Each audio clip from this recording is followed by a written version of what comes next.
There are certain games that transcend just being entertainment and push themselves so far forward that they start to feel more like an experience. Something that really makes you feel something special while playing it. Games like Omori, The Last of Us, Mario Galaxy, they're all games I'd lump into that experience category. But I recently played something that might be the pinnacle of an experience game, and that game is Undertale. Undertale is a game that everyone and their grandma has heard of, so I'll make this explanation brief. Boiled down to the basics, it's a role-playing game where you're a child that falls down inside a mountain. The monsters inside hate you because of a war that happened a while ago where they were trapped underground by a barrier made by the humans. In order to break the barrier, you can choose to either kill the king of the underground and take his soul, or fuck a skeleton. It's a relatively simple plot that's small in scope, but you'll start to realize that the plot isn't what drives the game. What really drives the game are the characters. Sans, Papyrus, Undyne, Elfies, Toriel, Asgore, Mettaton, Flowey. All of these characters are the bread and butter of Undertale. They're constantly dangling guilt over you when you do something fucked up, or reinforce your good choices if you decide not to hurt anyone. And because Undertale really wants to emphasize player choice, that means you've got multiple endings. That little storage space might say 200 megabytes, but it doesn't matter how small it is. It's about how you use it. And now I think we've reached a great point to bring in Spoiler Sam. If you don't want spoilers for what happens in Undertale, Spoiler Sam's got the Uber parked out front. Go for a nice sunlit drive with him. He's a great driver, knows a lot of women. He also knows the perfect back alley in town. Neutral, pacifist, genocide. You've got the neutral ending where you can kill a couple monsters claiming it was self-defense. Massive air quotes there. Most of these monsters just want to play with you, like with the dogs, or maybe they'll want to show you what the Sigma grind set has done for them. What the fuck is that? Except Jerry. Killing Jerry is self-defense. Fucking Jerry, Down syndrome wannabe glue-scoring piece of shit. The pacifist ending is the good ending of the game, where you don't kill a single monster and surround yourself with friends in order to destroy the barrier. And last is the genocide ending. This is the bad ending of the game, where you murder every single monster you come across, and I mean every single monster, to the point where you'll be walking around in one area trying to hunt down the remaining survivors. Genocide run is fucked. These endings are not only what define Undertale, but also you as a player, giving you a great amount of empathy for the underground, or proving to everyone else that you should have never been let out of the psych ward, and I want to go through all of them. So grab some food and a beverage, perhaps some water or some orange juice. That's always good. Get nice and comfy with a blanket or a body pillow, because we're going to be going through the entirety of Undertale.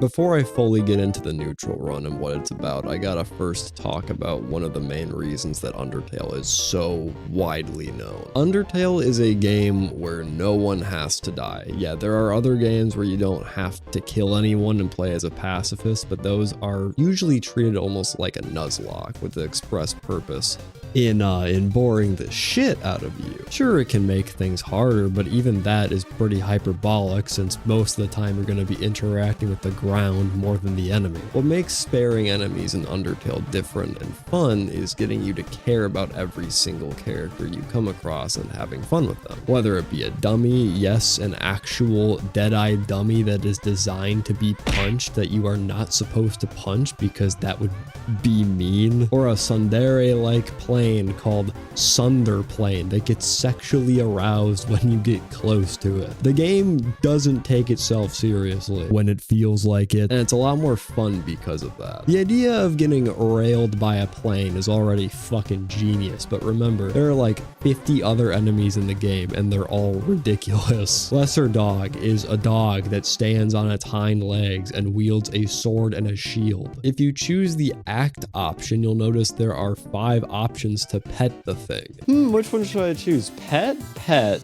pet, pet, or pet? It's really a hard choice. I'm gonna choose pet. Barely lifted your hand, a lesser dog got excited. Critical pet. Dog excitement increases. Enters the realm of the clouds. Jeez, I don't think it's coming back.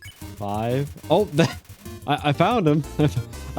I found where he is. This idea of just having fun with an enemy is present in almost every battle you're going to be a part of, and it makes showing mercy something that doesn't feel like a boring, tedious slog. You are the one that gets to choose whether or not you want to have fun or be cruel, and the ruins make that pretty damn clear. When you wake up after falling down into the underground, there's a little guy called Flowey waiting for you, and he is just the dandiest of fellows. Aw, he just wants to help me show how battles work, telling me about how when I fight and defeat other enemies, I'll gain what's stand for? Why, love, of course. Love is shared through little white friendliness pellets. Look at this shit-eating grin. Move around, get as many as you can. Here I come.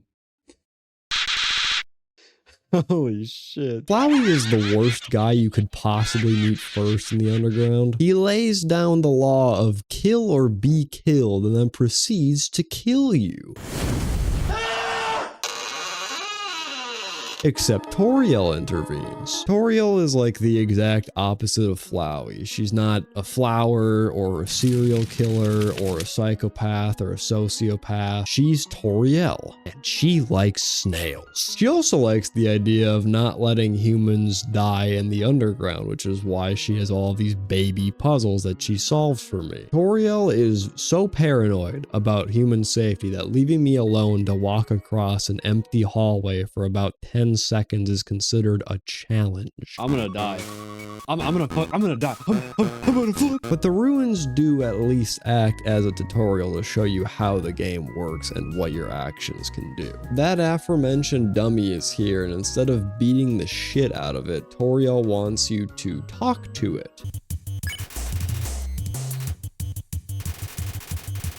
He's a little shy. Talking to that dummy goes against all of my gamer instincts. I want to beat it harder than a weeb beats their dick. It's a training dummy. It is literally meant to be punched, meant to be practiced against. But if you do choose to punch it, not only will it fade away into dust, but later you'll discover that there was a ghost that lived in that dummy, trying to become corporeal. So now it gets to wait again to try to have its own body. That is, if the ghost does ever get another chance, because there aren't many other dummies in the underground. It is one of the most clear examples the game gives you of your actions have consequences, and it's something that translates to the rest of the game. Instead of fighting the monsters you encounter, you can try complimenting them, cheering, heckling, and it's crazy the amount of detail these regular enemies have. Chiron is an enemy you'll encounter in Waterfall, and she is very shy. Duh, no fucking way, dude. What'll most likely happen when you fight her is you start to hum and she'll play along until eventually you spare her. Not a super memorable character or anything, you'll most likely forget about her by the time you get to Hotland. Now let's check the Chiron page on the Undertale wiki.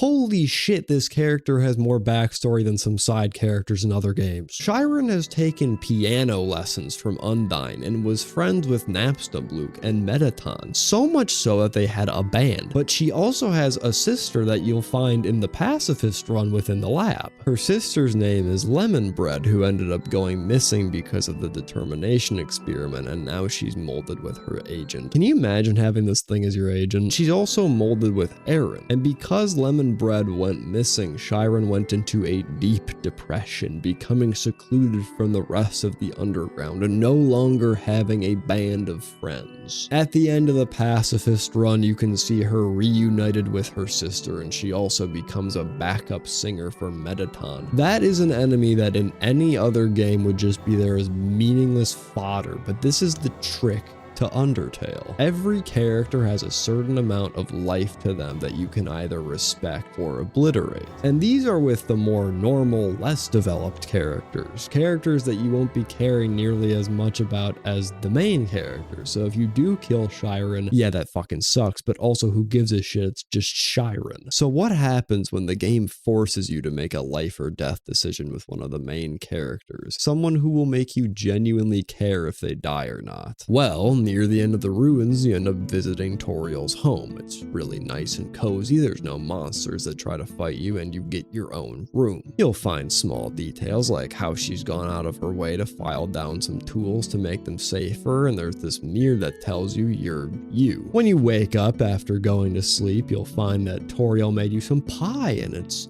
really nice, but it's not home. I can learn about flowers all I want down here, but at the end of the day, I'm still trapped inside a mountain with people most likely worried sick about me. So despite giving everything that she can, going as far to give you an education, Toriel can't give you your home back, and that drives you to get the hell out of there. They come, they leave, they die. This anxiety is what causes her to truly test you, not that baby shit where you hit labeled switches. No. She tests you with a choice that will alter the rest of the game in a major way. A life or death choice. There's not much else you can do besides fight. Unlike the rest of the monsters she taught you to talk to, you're unable to hold any conversation with her, and the one option that most people will decide on is to fight. I was still level 1, 20 HP max, making this fight the first actual battle challenge as well. You'll be dodging fireballs, giant fuck off hands, all while seeing friendly dialogue such as,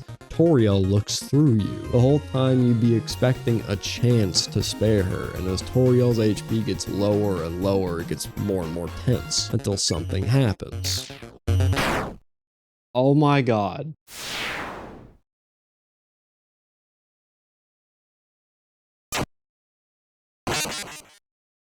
You kill her. From just a random giant chunk of damage, you kill Toriel, and it feels bad, man. I already knew about what happens here, and it still feels like a solid backhand to the face. This game has so many of these life or death choice moments where you get to choose what road you want to take, and depending on what you choose, that will affect the rest of the underground. As you're close to the end of the ruins, Flowey will pop up again, telling you about how hard Toriel tried to save the humans, but in the end, it didn't matter since the cycle is just repeating again. You hear that godforsaken laugh, and now the game can truly start testing you.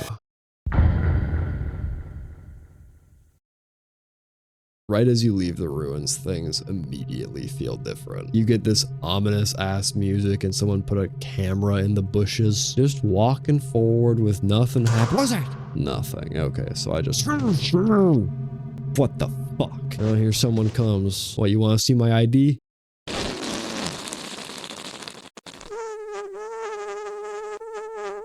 Ah. Sans. Sans is the skeleton that likes to tell bad jokes, and the thing you'll pick up about him is that he doesn't really care about much besides trying to enjoy himself, either by telling skeleton puns, hanging out with friends, or working at his illegal hot dog stand. He doesn't give a shit about capturing anyone and instead wants to mess with his brother, which feels like a very dynamic relationship. Papyrus wants to capture you, but Sans doesn't. Sans would be fantastic at capturing you, but Papyrus trying to capture you is like watching an egotistical child constantly punch himself in the face by accident. That's not to say Papyrus is an annoying little shit. No. He's one of my favorite characters in the whole game. You'd honestly expect characters like Papyrus to get annoying after like 2 minutes. Like, imagine if you just constantly had to hear, "Oh, Sans, you're such a lazy bones. Why do I, the great and mighty Papyrus, with the biggest penis and ball sack, have to put up with such slothfulness from someone besides myself?" But the reason why Papyrus is so fun to watch is because the things he does are so fucking retarded that it transcends that annoying threshold and makes him endearing. Going through the path to Snowden, all of his puzzles will fail in some dramatic way. He'll create an electricity maze, but he holds the orb that electrocutes you, so instead of you getting electrocuted, he's the one that gets zapped. Then he'll just walk through the maze, showing you exactly where to walk so that you don't get zapped. He'll place spaghetti on a table that's designed to keep you in a vicious cycle of not making any progress because the spaghetti is just so good. Oh. Except it's so frozen that it's actually stuck to the table and inedible. The one puzzle that is actually a puzzle is the one where Papyrus got bored and decided to try making the puzzle itself look like like his face, except the snow froze over and now the solution is harder. If you end up losing to Papyrus when he fights you, you won't die, but you'll instead be captured and sent to his garage with bars so wide that they actually can't keep you locked up, with a door that isn't properly locked since it was locked from the inside, so you can just waltz right out. When you're hanging out with Undyne in the Pacifist route, Papyrus will try to give you 2 space, so he'll do this.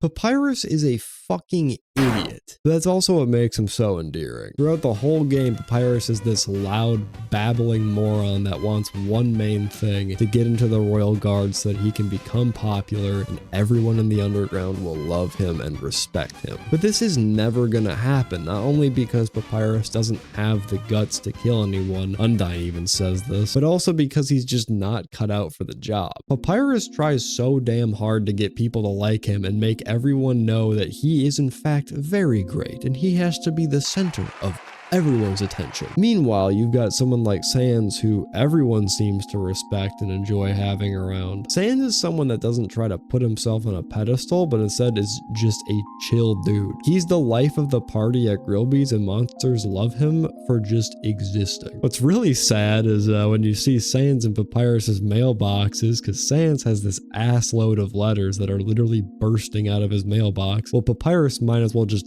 tear down his mailbox. This subtle, depressing undertone is littered throughout Undertale, and it's not just Papyrus either. When you reach Waterfall, there are these echo flowers that echo monsters' conversations, and eventually you'll get to some that echo what other monsters wish for. One of them will say that their wish is to climb out of the underground to see the surface, and then you'll walk over to another flower and it'll say, "Sorry, it's just funny. That's my wish too." There's this octopus in Waterfall called Onion-san, and he is fucking depressing. It's so great being in Waterfall, except it's horrible and sucks tremendous dick. The water's too shallow here. All of his friends left Waterfall to be in an aquarium, and that aquarium is too crowded, and even if he wanted to be in that aquarium, it's full, so he's just kinda stuck. There's this immense dread looming over every single monster in the underground. The fear that they'll be trapped somewhere that they don't want to be forever, with no hope of getting out. And that's partially represented with this emblem you'll see sometimes called the Delta Rune. If you ask this turtle shopkeeper about it, he'll tell you that it's symbolic. The monsters are the triangles below, and the angel, "Hey, that's me," is the wings with the circle above, said to save the monsters from their prison. But because of the amount of fear the monsters have, some of them believe it's more like an angel of death, someone who will free the monsters from their prison. But as you go through the underground, you realize a lot of this fear can be changed through your actions. You can kill Papyrus and then Sans will tell you to go to hell, or you can spare Papyrus and go on a date with him. I've said it before, but I really want to emphasize it. Your actions completely alter how the monsters of the underground interact with you, which makes the world feel like it's actually lived in and gets you to care about the first mold small you encounter or the 30th mold small you encounter. Every choice you do in this game feels meaningful and like there are consequences, except when you kill Undyne and Elfys comes out of the bathroom, and instead of just being like, "Wow, you're a horrible person, go fuck yourself," she's instead like, "Wowzers, I'm so happy you're here. Now we can watch anime and cuddle together." She doesn't evacuate or fight back. There's no changes to her dialogue. It is the exact same. You get a message from Elfys later where it says she didn't watch Undyne fight you, but god, that just feels so damn unlikely, man. This fight went on for at least 10 minutes and is the most important fight for you to watch. What were you jerking off to in there? Aside from that slip up, pretty much every action you take is something that will change how the characters feel about you. Well, there is one character that's extremely stubborn and doesn't want to change her opinion about you at all. Undyne is a battle-hardened warrior with a hard-on for killing humans. She's constantly hunting you down in Waterfall, never wants to change her opinions about you. By far the most against humans character in the game. When you get to the exit of Waterfall and see her on top of that cliff, it doesn't matter what you do, she'll always fight you. Doesn't matter if you choose to massacre spare every monster in the underground and it actually makes sense for her to fight you, or if you chose to spare every monster in the underground. Doesn't matter at all. No matter what, Undyne always blames you for being trapped and will either call you a monster, tell you that what you did wasn't self-defense and you just killed monsters because it was easy, which yeah. Or she'll tell you that you're a big old pussy beta lord cuck that goes around hugging everyone, pretending to make a difference. Deciding whether or not you should save the kid or let the kid fall to his death also doesn't mean a damn to Undyne, because no matter what, she'll still think you're either a monster or a coward. She is the first major roadblock for you. Every other character thus far has either been a walking joke or relatively easy to spare. The fight with Undyne is different. It is a massive tonal shift. Instead of having fun talking options like pet, pet, pet, pet, and pet, you'll get check, plead, and challenge. Challenge is for if you want to make things harder for yourself, and pleading is more useless than using a butt plug to try to prevent diarrhea. It's definitely a ramp up in difficulty with these little arrows that challenge your reflexes, especially the yellow ones. Fucking hate these yellow ones. You've got a ton of spears that she'll hurl at you with different variations. This is a similar thing that happened with Toriel and Papyrus, where the game doesn't let you spare those monsters that easily and instead makes you more cautious while you wait to see how or if you can spare them. Although again, Undyne is as stubborn as it fucking gets. So what the hell do you do to get out of this? You skedaddle. Woo! Goodbye, bitch. Well, oh, fuck. I can't even fuck. See ya. Oh, shit. What's up? Nothing. What's up with you? Sans, help me. Oh. Well. She's fucking dead. You can even be a sadistic monster when Undyne crumbles from the heat and pour out all of the water right in front of her eyes. What a sick bastard. After being a massive cunt, you'll be greeted with this giant lab. Instantly when you walk inside, you'll realize something is off. All the lights are off, a camera is tracking you, and there's some instant noodles you can eat in the fridge. Unironically, one of the best items in the game. There's a bathroom door that opens and bam, Elfies. The first thing you gotta know about Elfies is she's an anxiety-ridden weeb that is either jerking off to Undyne or feeling bad about herself. There are no positive feelings here, and there's a good reason for that, but that'll be explained later. Instead, we get to be bombarded with Elfies text messages or calls while you're trying to get through Hotland, which can be, oh my fucking god, Elfies. God damn it. I'll kick your fucking ass. No. Annoying. I feel like I'm forgetting someone. Oh yeah, Mettaton. You'll realize the more you play that Mettaton is really the only entertainment monsters have, and I think that is the saddest fucking shit. You can see small instances where monsters have fun and enjoy themselves, Grillbees and MTT Resort come to mind, but when it comes down to a show, a movie, or a video, Mettaton is genuinely all the monsters got. There's a wall of fame in the MTT Resort restaurant, and it says it's full of quotes and photos from visiting celebrities. The food is to die for. Gorgeous style and fragrance. And the absolute classic, my face tastes beautiful. Who can forget his face tastes beautiful? These are all Mettaton. There are no other celebrities. It's only Mettaton. It's fucking depressing, especially compared to the entertainment that the humans have, and I think Mettaton himself sums it up when you fight him. If you get the ratings to above 10,000, Mettaton will stop fighting so that he can call a viewer while also telling them this is the last show. And what the viewer says is so sad, dude. Like, my life is pretty boring, but seeing you brought excitement to my life. I'll miss you, Mettaton. And you can just see Mettaton's face go from happy, smiley guy to just fucking depressed as shit. That guy hangs up and Mettaton quickly realizes, ah, damn, I kinda liked that. So you get another viewer telling Mettaton how depressed they'll be without him, and another until eventually it makes Mettaton realize he's gotta stay. I already said it before, but this whole section made it abundantly clear to me how little the monsters really have. Undertale is already a pretty damn short game, and a lot of this is because the underground is a little rat hole compared to the rest of the world. Above ground, you've got tons of people that will watch two dudes humans punching each other, or they'll crowd around a team of people that tackle each other for fun, or even watch a dude talk about a video game that already has millions and millions of people playing it. Really puts into perspective, like, god damn, this place is fucking tiny. I see why monsters just want to see the sun again now. Anyway, Elfies comes in after you beat the shit out of Mettaton and practically has a panic attack and implies she would have killed herself if Mettaton was destroyed. At least it's how I'm taking it. But after this is the knockout punch. This is the moment where all the things you previously thought you knew are tossed into the fucking garbage and replaced by Elfies telling you what you actually have to do to pass through the barrier. It's not like what you were told before about how it takes one human soul to cross. That was a lie. It takes a human soul and a monster soul, and the whole time she's telling you about this, there's no stuttering, so you know it's actually the truth. You'll have to kill Asgore, and this is a choice that's completely dependent on what you, the player, choose, because this is Undertale, bitch. I swear, in any other game, if I'm told I have to do something, I hear it, yes I do, loud and clear, sir, but at the same time, usually I just mindlessly follow what the game tells me to do. Red Dead Redemption 2, love that game. Game's great, but when I'm told to go to a house or a town or led by another one of Dutch's brilliant plans, it's always the same thing. Dude, especially Dutch's plans. This motherfucker is always going, have faith, Arthur. I can't have you doubting me. It was just a small mistake, son. Stay strong.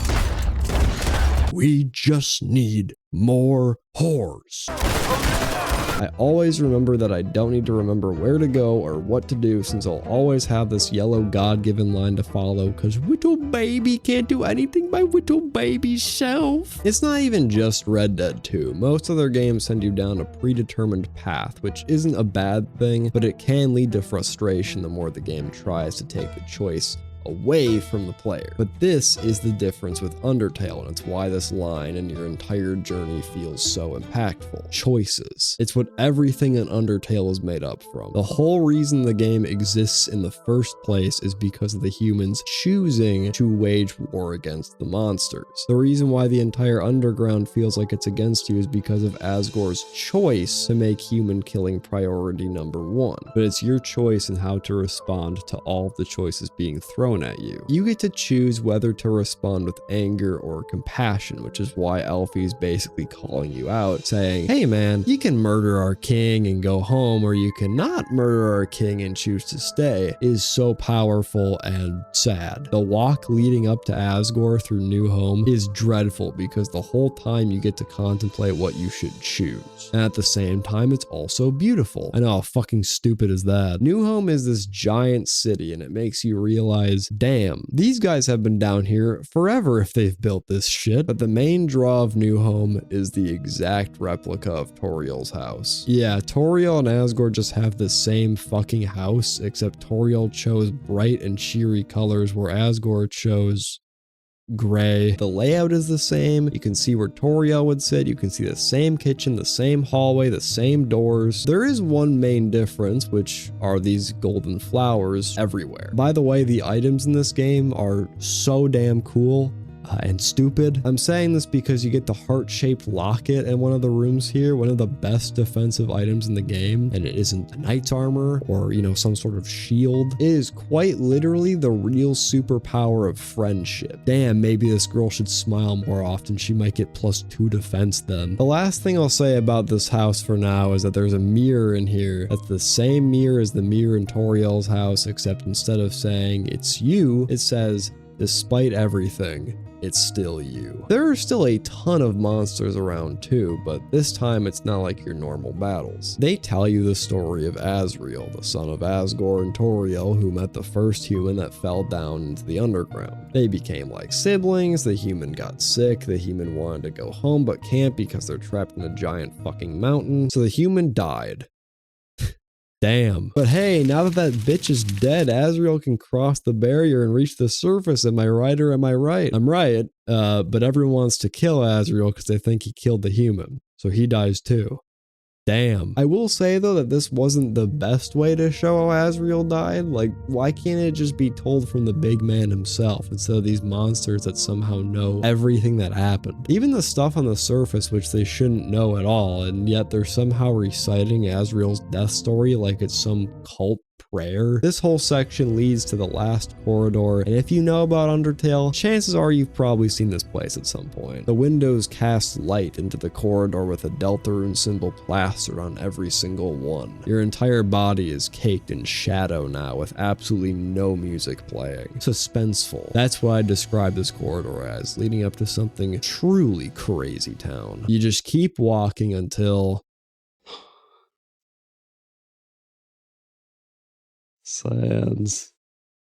Hey, buddy. In a few moments, you will meet the king. Together, you will determine the future of this world. This is your final judgment, where everything that you've done will be thrown back at you. Good or bad, your choices are brought front and center. There are so many ways it can play out, so many things he can say, but because I did a neutral run, Sans' dialogue was, well, neutral. He just tells me that whatever happens now, we leave up to you. Fuck. Am I gonna spare Asgore or am I gonna kill him? I don't know, but he sure seems okay with killing me. Walking into Asgore's garden makes me sad. It's such a peaceful area with a bunch of golden flowers and naturally leads directly into the barrier where I'll have to kill someone to leave. Asgore is completely taken aback by you when you walk in, realizing the time has come for him to take the last human soul is not what he wants at all. Asgore doesn't immediately fight you. He's not ready to fight you. He's not some big bad dude that wants to destroy humanity. He just believes killing you is the one way to give the rest of the monsters another chance at living. Even despite that, Asgore gives you multiple outs of the fight to finish any unfinished business. He lets you stockpile up on as much food as you might need for the fight, or go back to visit friends at Snowden. What a nice murderer. Eventually though, you've got to fight him.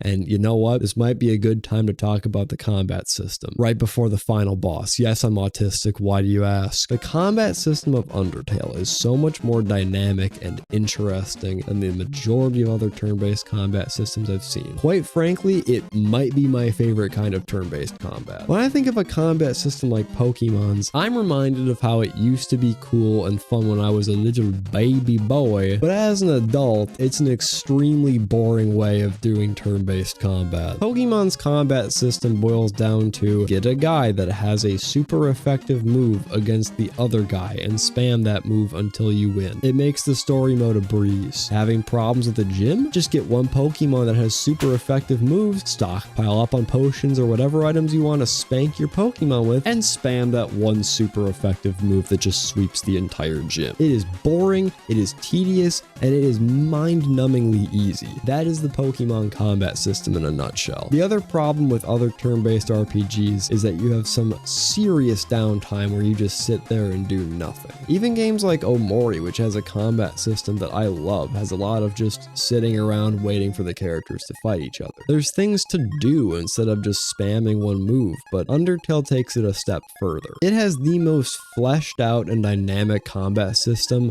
of any turn-based game I've ever played. It flows so effortlessly between dialogue and the attacks themselves, and when you attack, it's almost like a rhythm game where you need to time your attacks. Sometimes you'll have to press the attack button 3 times instead of just once. Sometimes you'll have to mash the attack button after timing it. The combat system has one goal in mind. Don't keep the player waiting and let them actually do something. When it's the enemy's turn to attack, you actually get to move around instead of just being stuck in one spot, taking it up the ass. When you're fighting your regular run-of-the-mill enemies, you'll have an easy to understand pattern that gets progressively harder as the game goes on. But for the major characters, there's usually something distinct about them, besides mental disabilities. If you're fighting someone like Papyrus, he'll use blue attacks, where you have to not touch anything when they swoop by you, which is a really dynamic way of handling combat. Then you've got Undyne, who also has a very dynamic way of fighting you. You've got the yellow arrows that make me want to shove a lit candle up my ass, while also switching to irregular attacks that force you you to move around more. Even Muffet, by far the most underdeveloped boss character, will douse you with her teapots, which forces you to move on only 3 lines instead of this whole box now. Makes the fight more tense and difficult because it's a new way you have to dodge shit being thrown at you. It's like this for all the bosses in the game. Papyrus has blue attacks, Undyne has yellow arrows, Muffet has purple cum, and Mettaton has piss. But the thing about all of these guys is you have some way of sparing them. The mercy option might not do anything until the time is right, or maybe you run away. Whatever the case, they always have an out for you. But when you fight Asgore, he does this. Holy shit. Oh, Asgore doesn't talk, you don't talk, both of you just fight until one can't anymore. And man, while you're dodging these souped up versions of Toriel's attacks while taking everything you've learned from blue and orange attacks, which you've understood thanks to Papyrus and these orange lasers, and while you're buckling under all these balls that get faster as the fight progresses, there's just this track playing in the background that makes you feel like you can grab Asgore's cheeks and throw him into the face of the sun.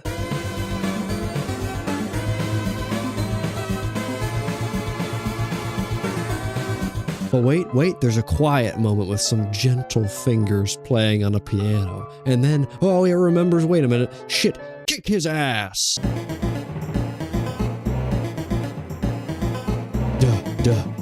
Whoa, oh, shit, he's alive. And this is where he breaks. Asgore tells you the rest of what happened with Azrael, and it's exactly what you'd expect. Asgore didn't think rationally and declared war out of rage.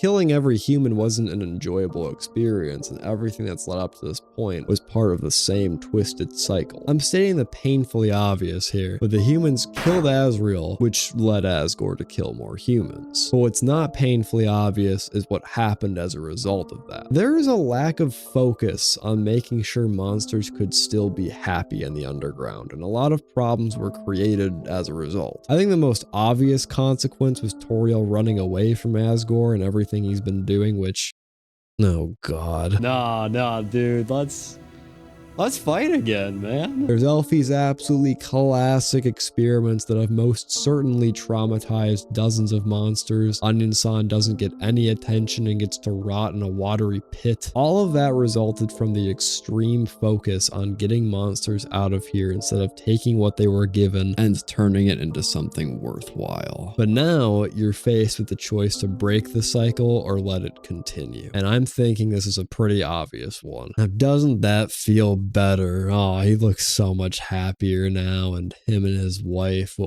and his wife. Shit, can I kill you still? Hey, whoa, what the fuck? I was gonna do that, you prickly bitch. Oh, his face is getting a little creepypasta-y there. What's happening here?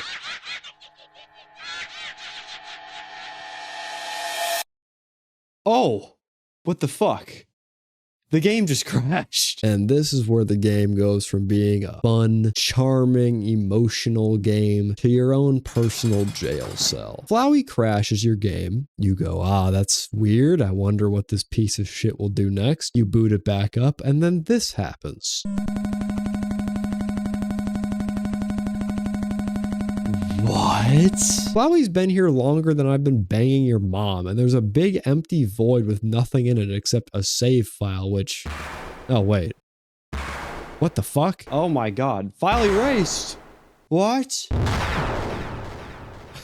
What? So I don't have a save file anymore. Cool. I didn't want to win anyway. You don't have much of a choice here besides fight, so let's fight this guy. He's probably got some more vines, or maybe... maybe he's evolved to a Venus flytrap now. What the hell is happening? What is that? What the fuck is that? What the fuck is that? What am I fighting? A hairy bear? Nah, bears don't bulge except maybe their dicks. So what the fuck?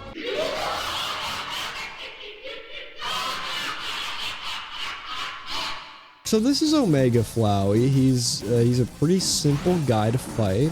What you want to do here is just avoid all the stuff on the screen and fuck. And this is his ransom note. This is Omega Flowey, and Omega Flowey is just a little bit different than most of the fights in the game. All the other enemies that you've encountered have a pretty simple moveset that would get progressively harder and harder until eventually you spare them, or maybe you talk to them. Omega Flowey strips away practically everything. There is no way to heal, talk, or spare. This is a fight where you need to think quick and act quick. There is so much shit on the screen. I'm surprised this isn't a porta potty. Flowey throws everything at you. Vines, ninja stars, little pellets, flamethrowers, Venus flytraps that are a lot more annoying than I anticipated. Fucking nukes. He'll manipulate your save file so he spawns you right on one of his attacks. It is an overwhelming clusterfuck that makes you feel helpless, especially when on the rare occasion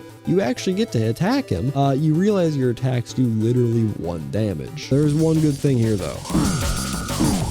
The souls fucking hate Flowey. They teleport his ass the hell out of here and you get 1 chance to call for help and get all of your health back. This lets you reel it back in a little bit. You realize that waiting for the souls to get pissed off is what you need in order to beat Flowey, but oh man, is that easier said than done. Because again, do you even see me on the screen right here? What is happening? But once you're able to get through all the 6 souls little mini game chambers, the tables are ready to turn.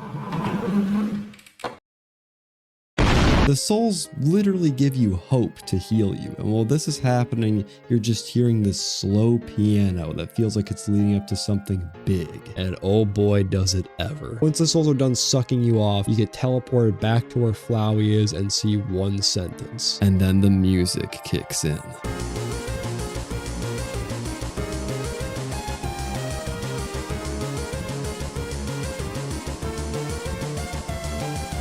If Asgore's theme made it feel like you were in an important and climactic battle that would keep egging you on to kick his ass, then Omega Flowey's second phase theme is an all-out beatdown on a child for the fate of the world. It already starts out with that, but then it just goes from 0 to 100 with every bump feeling like a punch to this 5,000-pound meth head's face.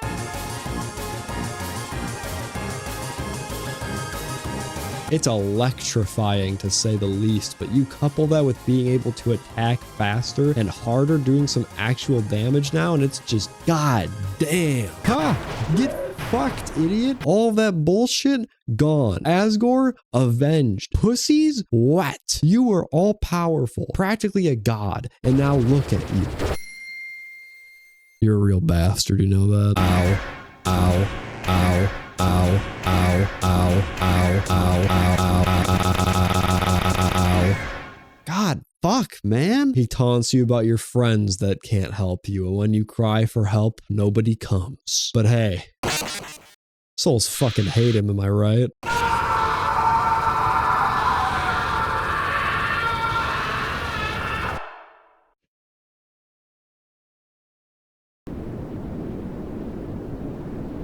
This is the final choice in the neutral run. You can spare a piece of shit without a soul that has done nothing but try to ruin everyone else's lives, or you can kill him and everyone will be safer. And I went with spare because I have learned nothing and would rather risk everyone else's lives so that I can spare 1 asshole. But the weird part about this is that when you spare him, he refuses. You have to slide all the way over to the mercy button 13 times because Flowey keeps threatening you. He threatens to kill you, everyone, and everyone you love, but at the end of the day, I just said, screw it. The last thing Flowey says before running away is, I just can't understand. And that's the end of the neutral run. Almost. Sans explains that Undyne is ruler of the underground now and is trying to find a way to cross through the barrier.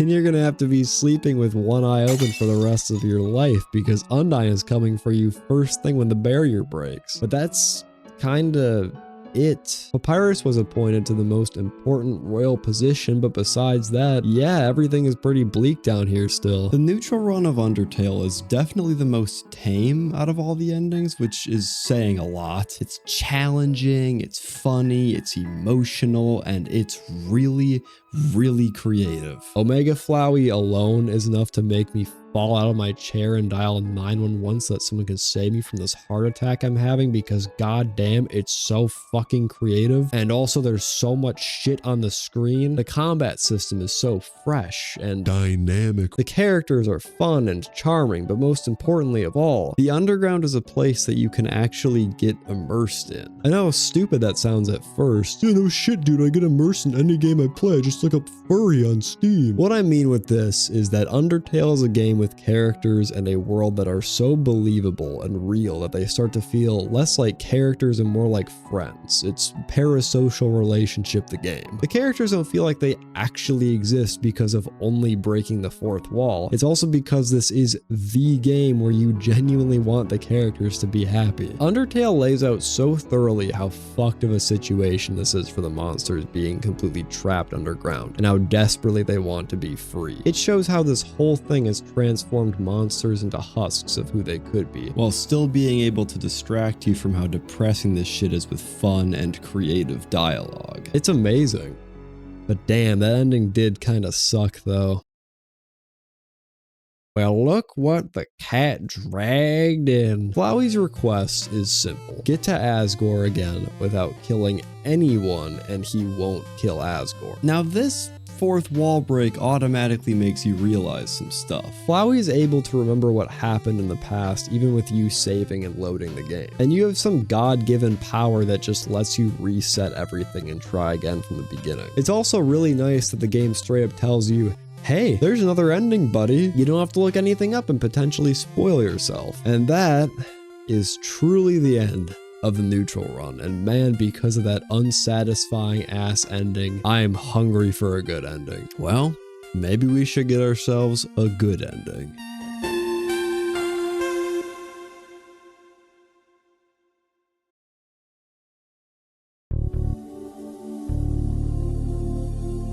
Now, in most video games, if you end up getting through to the end of the game, you'll most likely be done with it for a while, maybe even forever. Which is why the majority of games will give you a really polished and well-designed story mode, and then pray to God that you come crawling back for sloppy seconds. Halo 1, for example, has a relatively chunky campaign in terms of how long it takes to beat, but the cool thing about Halo is that's not really the end of the campaign. If you feel like playing through it again, you can always add some skulls, which are game modifiers that end up adding crazy shit to the run. You can turn on acrophobia if you want to become Jesus with a gun. The bandana skull makes a mockery of the game, giving you infinite ammo to shred enemies with. Grunt Birthday Party plays this celebration sound when you headshot them. This ain't his birthday, it's his damn funeral. It's these little things that add up to completely transform how the campaign is played, even though it's literally the exact same campaign. But what happens when you introduce something completely new and distinct from the original story? These are multiple endings, usually reserved for people that want to see more of what happens in a game. They might be secret endings, good and bad endings, neutral endings. Whatever the case, these endings are almost always optional ways to see how the story would play out if this dude did this thing. But what's so interesting about Undertale's multiple endings is that they don't feel as optional, and there's one main reason for that. You know how the human has the ability to just reset everything that happened? Well, that doesn't just mean that her and Flowey are the only ones able to feel the effects of it. Unless you do a true reset, every single monster is able to remember a little bit about you, making every single thing you do and every single reset that happens a canon event in the game, which is really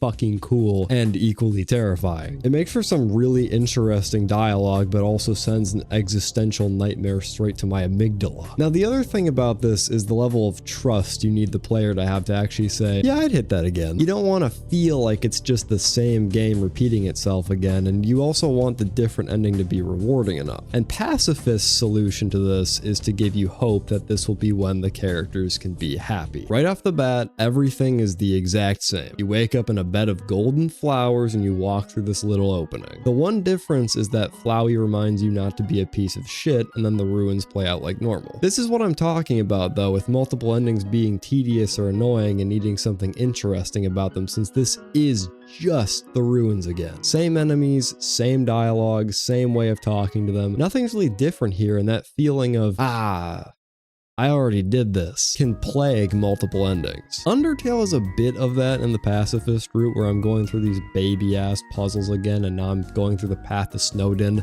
again. Not being able to skip the dialogue, so I have to mash to get through it quickly, and now I have to watch Papyrus make a dumbass of himself again. But the pacifist route does make up for it in a couple areas, mainly the boss fights and regular enemy encounters. So like when you're fighting Toriel again, instead of having whatever the talking dialogue was from the first encounter, now the human realizes she could tell Toriel that Toriel died right in front of her. That's just kind of weird. And since this is the pacifist run, you aren't going to be fighting her the same way either. This battle turns into more of a spare spam battle, since that is all you're going to be trying to do. It still means you're dodging shit, but now Toriel starts to realize you don't want to fight in the first place. You just want to go home. You keep doing this until she starts to finally give in a bit, still attacking you, but the fireballs just spew away now, so you don't even have to move to avoid them. Eventually, she just completely holds her attacks back and lets you go. My expectations, my loneliness, my fear. For you, my child, I will put them aside. Toriel's whole thing is that she doesn't want Asgore to kill any more humans, and you are the last straw. If he kills you, then humanity is going to have a godlike fucker terrorize and kill them until there's no one left. But even with that pretty reasonable fear, she still lets you go, and it's sad. She just lets you go because you would simply be unhappy trapped down here. And that's just the tip of the iceberg. If the neutral run was an intro to how depressing it is being trapped down a mountain with no way of escaping, Pacifist is the whole damn novel. And yet the best thing about Pacifist is that you're the one that's able to help everyone. Unlike the neutral run where you're kind of an anti-hero, the Pacifist run is where you're able to repair the monster's broken hope. You're not only able to help them fight to escape, but also able to help some of the main dudes directly. Now, I didn't exactly know this when playing the Pacifist run the first time, so that may or may not mean I had to play the entire game again after getting to the end where Flowey told me to hang out with the big three, which, god damn it. And you know what's fucked up? You want to know what's the most fucked up garbage about sparing everyone and then getting to the end? Asgore still dies. He still says that Toriel and him can take care of you, and hey, he's right. I didn't accidentally brutally murder her, so yeah, that's an actual possibility now, hot damn. But then he realizes, wait, you're the angel that's supposed to save us and you're trapped down here now. Well, that's kind of bad. So then he kills himself so that you can have a monster soul to cross through the barrier, and that's fucking it. Everyone's still trapped. Toriel disbands the royal guard so Papyrus can't jerk himself off anymore. People are heartbroken over Asgore dying. Undyne loses her job, her house, and she still hates you, but hey, at least I made that snowman that wanted me to carry a piece of him out of the underground happy. All that time wasted on a random bullshit neutral run masquerading as a damn pacifist ending, except you know what? When I had to play the game again for an actual pacifist ending, it wasn't too bad. I mean, at the time, I wasn't exactly happy. That's it? That's it? You fucking kidding me? It means I have to reset again. I don't even know where Undyne is. God damn it, man. Part of that's definitely because the game is pretty short, but I think part of it's because Undertale's just a fun game to get through, and how the pacifist run lets you get to experience more of the random enemy encounters. Lots of the talking options you'd run away from or just outright miss on the neutral run or another neutral run can be experienced again in the pacifist run. Snowdrake is a lame comedian you can tell bad ice puns to, but he's actually the greatest comedian because he's actually heard that one before. Snowdrake makes me very sad too because he wants to be a successful comedian, except he'll tell bad jokes to a crowd that doesn't even exist. And the way to spare him is to heckle him until the human gets so frustrated with his shit that she says, "Holy shit." You tell the Snowdrake that no one will ever love them the way they are. They struggle to make a retort and slink away utterly crushed. Wow, that's fucked. That's okay though, since this is a random NPC enemy that doesn't matter in this game at all. It's like a little Goomba you just stomp on and they never return again. In the MTT resort, there's a bird that looks eerily similar to Snowdrake, and you get to learn that this dude is actually Snowdrake's father. Turns out Snowdrake's jokes were so bad that he ended up being an embarrassment to his entire family. His mom died, and so he ended up running away, never to be seen again. Damn, I sure hope he'll be all right and come back home someday. Fuck this game. That's alright though, since this is the true pacifist run, and in the true pacifist run, no one dies. Quite the opposite, actually. The main draw of the true pacifist run is obviously being able to save every monster, but also to befriend Papyrus, Elfies, and Undyne. Now, having gone through the game once, you might already be thinking, wait, didn't I already befriend like 2 out of 3 of those guys? Well, technically yes, but literally no. Papyrus, Elfies, and Undyne all have distinct hangout sessions where once you reach a certain point in the game, you can hang out with all of them. Papyrus's is this really hot date you get to go on with him, where after practically murdering him because of his own stubbornness, you can fuck him. Alright, now I just need to get to his special romantic spot.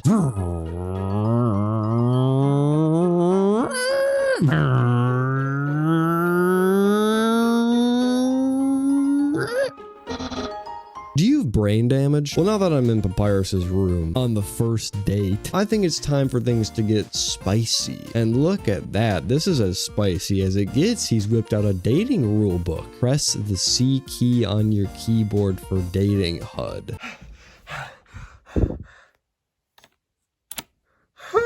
We got all the dating essentials here, like the weather, dog, radar, fishing, rod, crime, and egg? The population of the underground, well, I can only imagine how much sex is happening down there. Cool thing about this date is that it isn't just a charming dialogue section. I mean, it kind of is, but there's more to it than that. For you see, this is a dating battle. Papyrus wants to not only date you, but be better at dating than you. It makes for this really fun, stupid-ass date where you're constantly trying to be better at dating than him by building this dating bar. But how the hell could you be better than this? This is perfection right here, you slug. All you need to do to win is answer his questions, and he nuts. This isn't the finale of the date yet, however. Papyrus still has one trick up his sleeve. Or should I say, his hat. Why does he have spaghetti in his hat? Spaghetti, the ultimate secret power. Spaghetti in a hat for you to eat. Spaghetti cooked so well that it froze up ages ago? Take a bite? I love this whole date that you have with Papyrus. Not only do you have that autistic energy that he brings forth in spades, but you've also got a battle, so that doesn't really just transform into you mashing through dialogue. And it all culminates with Papyrus rejecting you because your dating power was just too powerful. Clearly, the only thing this date has proven is how much you love Papyrus, leading you into a dark prison of passion. But alas, Papyrus can still help you out platonically, non-romantically, of course. Probably for the best anyway. He doesn't even have lips, so you'd just be sucking on his teeth. Undyne is next up on the friends list, and that's pretty huge because, again, she hates your guts no matter what you do. Even when Papyrus comes to her directly and says, you know, that human isn't really all that bad, she doesn't give a shit. Even on the pacifist run, you still get hunted down by her and her army of spears. She still calls you a little baby pushy cuck, and she still doesn't care about what Monster Kid says. I should probably talk about Monster Kid. Monster Kid is a monster kid that you'll see a lot in Waterfall. He's this rambunctious little shit that keeps getting in Undyne's way and follows you all over the place. Eventually, though, Undyne breaks it to him that you're a human, so he confronts you and tells you that he hates your guts, immediately regretting it and trips almost to death. And now you have another choice here. Save Monster Kid or don't save Monster Kid. Now, it's a pretty simple choice. I can't imagine some cunt not saving him. That would be weird. But what happens next is the most interesting part. He tries to protect you, and Undyne runs away, wondering what the fuck just happened. Even after all of that, though, seeing you spare a monster right in front of her eyes, Undyne still doesn't give a shit and you get to fight her again. Now, the other thing about the pacifist run is that because you don't get any love, you don't gain any health either, which is honestly fucking genius. You're almost always going to go through a neutral run if you don't know anything about the game, and that means you'll be experiencing fighting Undyne or whatever monster with a significant amount of health. So when I fought Undyne on the neutral run, I had 40 HP. On the pacifist run, it's down to 20. But the thing about this is that you have the personal experience of these fights already. So you're fighting the same Undyne with less HP, but at the same time, you already know what you're fighting, which is so much more rewarding when you beat her because you realize how much better you've gotten at the game. Neutral, pacifist, and genocide are difficulty sliders in a way since they make the major battles progressively harder. Neutral would be normal since it gives you more health, pacifist would be hard since you don't gain any health, and well, genocide Undyne is a different kind of beast. We'll get to that later, but right now you're still working with trying to spare a stubborn asshole. All these annoying ass yellow arrows aren't exactly harder, they don't travel faster or do more damage. You're just weaker than you were in the neutral run, and that's what makes the pacifist battles fun. But this is still the same fight with the same solution. You run away like a little bitch, and unfortunately you don't get to dump water right in front of Undyne like a psychopath. You dump it on her now, which makes her wake up. She doesn't fight you, she doesn't say anything to you. Undyne just leaves. She heads back to her house, which is really hard to miss. How the hell did I forget about this? This is where you're able to hang out with Undyne, and Papyrus is here too. He's actually pretty crucial to getting Undyne to ease up on you since he brought a doggy bone for me to give to the fish lady. Yeah, shows that Undyne's special to me, especially since she's already got 50 of them. Hanging out with Undyne is actually pretty similar to Papyrus since she's got this competitive urge to be better than you. Even after Undyne says that you're the enemy of everyone's hopes and dreams and tells you to get out of her house, just because Papyrus challenges her to befriend you, that of course means that you two are now besties. But unlike the date with Papyrus, hanging out with Undyne has more happening than ejaculating after pressing the C key. Undyne is a bit psychotic, but you do get to have a heart-to-heart with her and learn she ended up getting trained by Asgore, and that's why she's in the Royal Guard now. This is also where she straight up says Papyrus can't be in the Royal Guard because he's just too nice, so to compensate, Undyne gives him cooking lessons. Okay, we're gonna burn the fucking house to— oh my god. Undyne— no wonder his cooking is shit. After setting everything in her house on fire, Undyne reaches her breaking point and just says if you don't want to be friends with her, then that's okay, since now she can fight you again without regret. You punch her once, and it does 1 damage since you don't want to hurt her. But hey, that's alright, because Undyne finally doesn't want to hurt you either, and it only took her whole house being burned down to figure that out. Moving on to Hotland made me realize Undertale isn't immune to similar flaws that other multiple ending games have. The game transitions back to being pretty damn similar to the neutral run, which can make Hotland a fucking slog to get through because Elfies will not stop telling you about how cute anime girls are. What are you mashing B and A this whole fucking time? It sucks because it is the exact same problem where you end up just mindlessly mashing through dialogue from a character that was already an annoying, semi-likable prick in the neutral run. Hotland isn't bad. I mean, no areas in this game are really bad. It just doesn't have many differences and you can't skip anything either. You gotta, of course, smash through Elfie's wet dreams, and then you gotta sit through Metaton's shenanigans again, of which you can't skip either. There's not much different, unique stuff happening here. No new dialogue and not many crazy dialogue options with enemies you haven't seen before. I think of how the path to Snowdin is a lot less grating because it's short, the puzzles are fun and easy, and Papyrus. Hotland is like a mixed bag in comparison. It's long, the puzzles are hard but can still be fun, and Elfies. Dude, especially Elfies. You have to hear Elfies telling you she'll be taking a shit, so you'll be on your own for a bit on one of the most difficult puzzles in the game for the 2nd time in a row. Even the 2 royal guards that attack you aren't too exciting since you've most likely spared them on the neutral route anyway and know about how they're both gay for each other. Still kinda hot the 2nd time though. At least if I die to bosses like Muffet, the spiders won't talk to you every single time you make your way to her. If only that dialogue skip option were applied to weebs without social skills. I'm bitching a lot about the dialogue looping, but it's honestly not too bad since at the end of the day, this is Undertale. A fairly short game that manages to feel different most often, and even when it doesn't, it usually makes up for it with doing ridiculous shit like diffusing an extremely agile glass of water. Now, what absolutely does suck dick and balls, though, is trying to get to Elfie's hangout session. There's a part in Hotland where Elfie's ends up calling you and asking if you want to watch a human TV show. So naturally, I think me saying sure would mean that Elfie's hangout session is on the menu, meaning I can go back to the lab at any time and hang out with her. But what's this? When I go back to the lab to hang out with my good friend and anime lover Elfie's, she is nowhere to be found? I can walk around here all day long and bang on the bathroom door as much as I want, but nothing happens. So, lost and confused, I look up the Elfie's hangout session on youtube.com, praying to God I can skip to the perfect part so that I don't get any spoilers. I was successful in that regard, but my God. The way to start the Elfie's hangout session is so goddamn mind-boggling, I'm shocked that Toby's head isn't screwed on backwards. You see, I was a silly willy. I was mashing through the dialogue that I've already heard of before, so I missed this part that I've had to pause on while editing. Even if I actually saw that, I should have taken it very literally. In order to hang out with Elfies, you have to get through everything, and I mean everything. You'd expect at most it'd be just get through Hotland, right? Makes sense, that's the area you're currently in when Elfies asks if you want to watch a show. But no, you have to get past not just Hotland, not just MTT Resort, not just Metaton, but all the way to motherfucking Asgore and stand right before the barrier with him, only to head all the way back to the specific area just outside of MTT Resort. At least I'm pretty sure you're supposed to get to Asgore, because almost every goddamn video I've seen for the Elfies Hangout shows you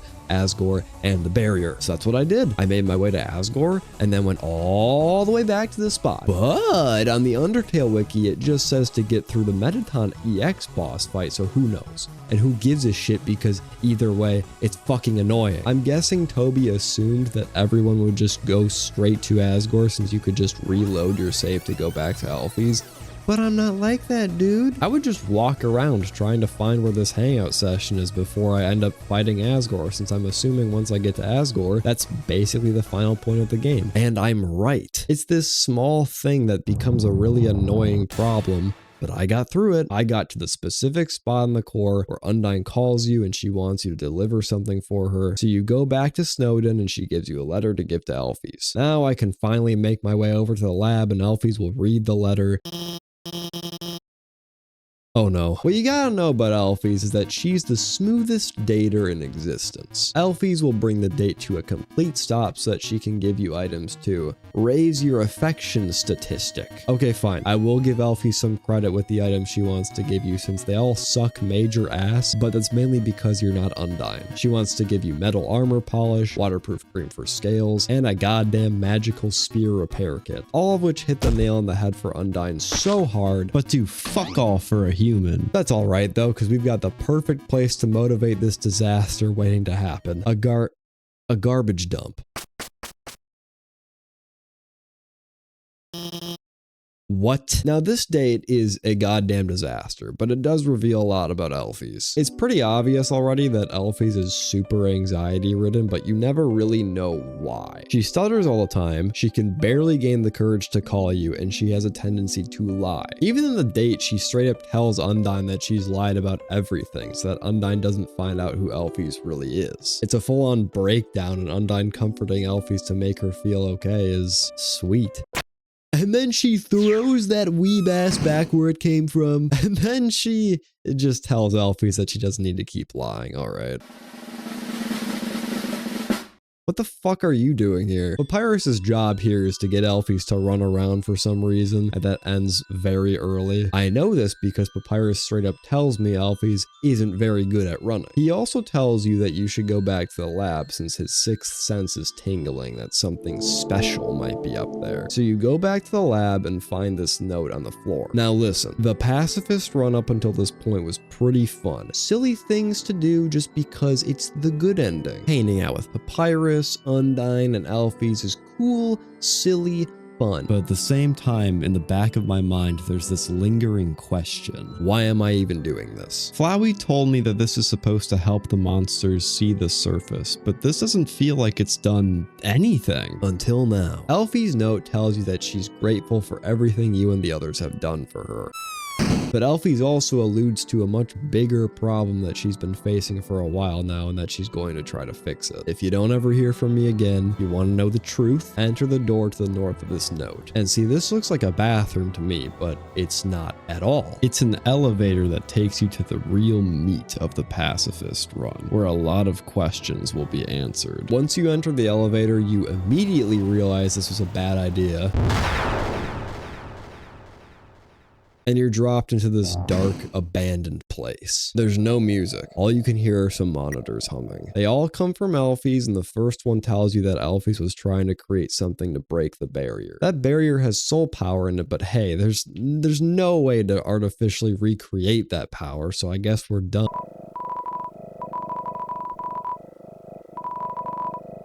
Uh-oh. This is the true lab, and the true lab is where the majority of big questions get answered. It answers why Alphys is such a stuttery bitch, it answers what happened to more monsters, and most importantly, it answers how Flowey was born. The determination experiment. That's what Alphys was trying to accomplish here. Basically, humans have this thing that is more than just a cute phrase whenever you save called determination. It's the will to persist after they die, and it's what allows you to keep coming back from the dead. It gives those save points more meaning when you realize that you're not just gaining all of that HP back by magic. It's because you're determined to get that HP back. Damn, it sounds even stupider when I say it out loud. Determination is, well, really weird and confusing since it's not explained very well. Like, you're able to just respawn after death and reset the entire timeline if you want to, which doesn't make any goddamn sense. All I know is that if the monsters have determination in them, their souls can persist after death, letting another thing absorb those souls to break the barrier. That is what leads Elfie's drive. But she never knew what would happen if a monster was injected with determination.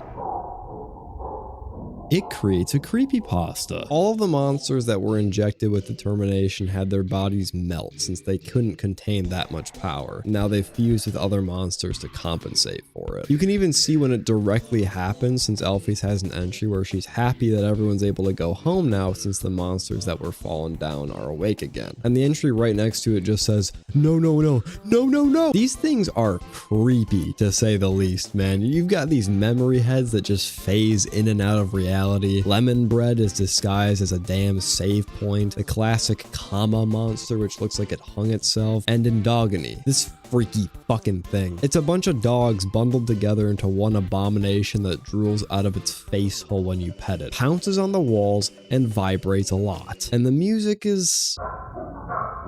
What the hell is this music, by the way? Weak, faint, panting is how I describe it, and it just grows more and more intense the more you pet it. Saddest one by far, though, is Snowdrake's mom, who is barely even holding herself together. The game plays a slowed down, distorted version of Snowy with a text box saying, "It's so cold." She's barely even alive, held up by just a couple vegetoids for her eyes. Everything you say besides joke follows up with, "What?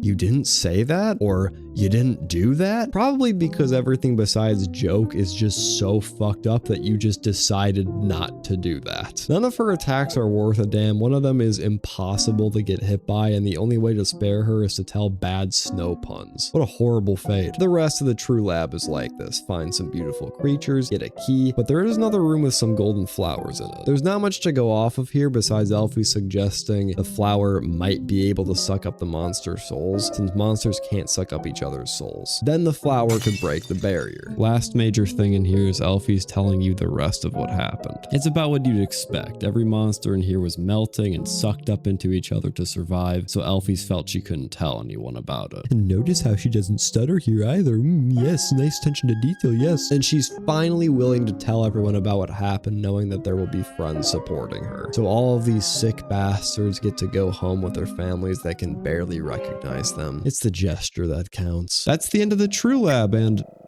What's this? I've chosen a candidate. I haven't told Asgore yet because I want to surprise him with it. Oh no. This monitor right here explains so much. Flowey is a psychopathic, murderous asshole because he literally doesn't have a soul. It makes so much more sense what he said at the end of the neutral run because Flowey is destined to live a life without meaning. Well, what monster would fuse with Flowey though? Elfie said she wanted to surprise Asgore. Well, I know one monster Asgore knew that fell down, but if I'm remembering correctly, Asriel died in the garden. And I hate to keep dunking on the game's logic, but I'm gonna do it anyway. Why the fuck would a flower injected with determination not melt or wilt or anything? I get the monsters seem like they're more magic than anything, so they don't have as much girth and meat to them and they'd melt, but Flowey is a fucking flower. When was the last time you saw a flower that was ripped? And according to the Undertale wiki, Asriel did die, but his dust was spread across the flower when Alphys injected it, which caused him to become Flowey. But if he's already dead, wouldn't he just stay dead even with his dust scattered across a flower? I thought this shit only worked for monsters that are almost dead, which is why they say fallen down instead of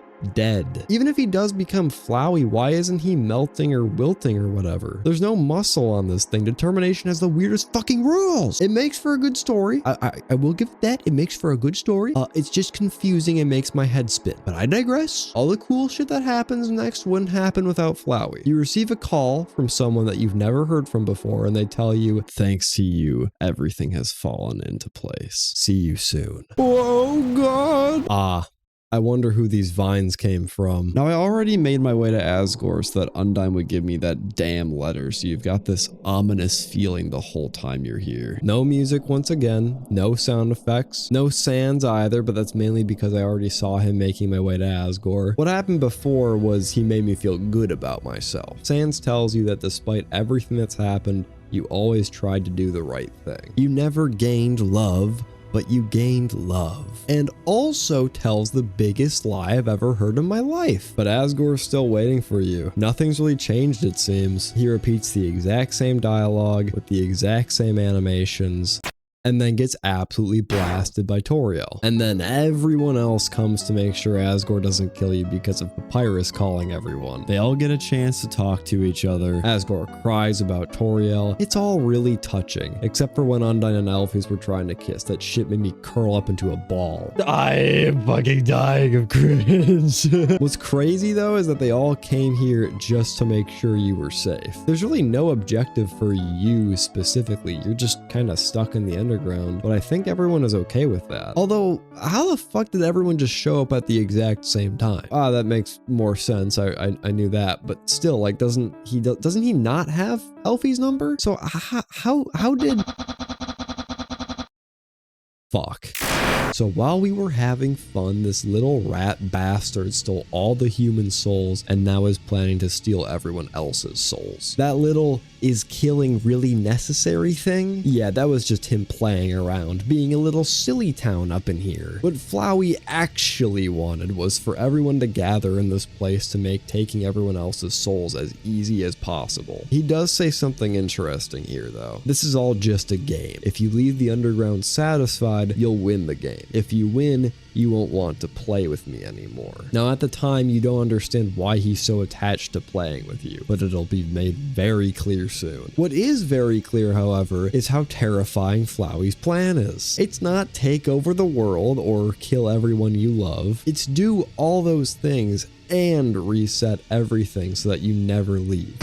He traps you in a little box about to pound you with pellets, but you've got friends and he doesn't. This is the big payoff of the Pacifist run. Befriending everyone means no one in the underground is against the human they were once told to kill. And that means everyone will protect you no matter what, especially when a talking flower is involved. That's also why I guess Papyrus or Elfie's just called everybody. They're all here to...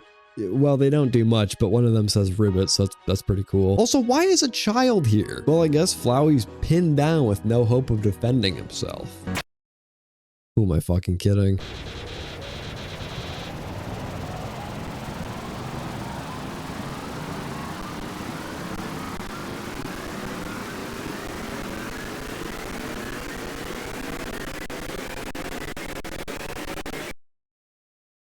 This is Asriel. he was turned into a flower because of a weeb's serum.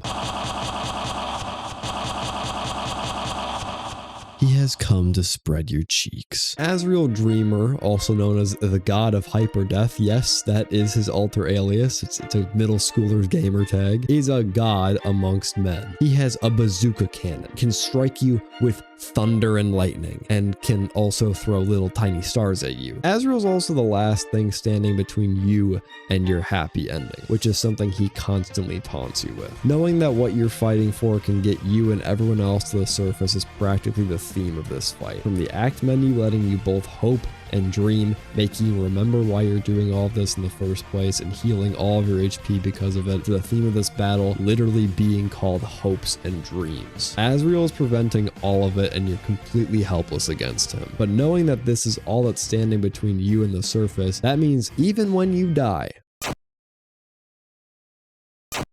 you just straight up refuse to die. Despite being fucking immortal, it doesn't really matter since all of your attacks miss. Asriel does a shit ton of damage. The only thing you can do is wait until something else happens and try to hold out until then. And once something else does happen,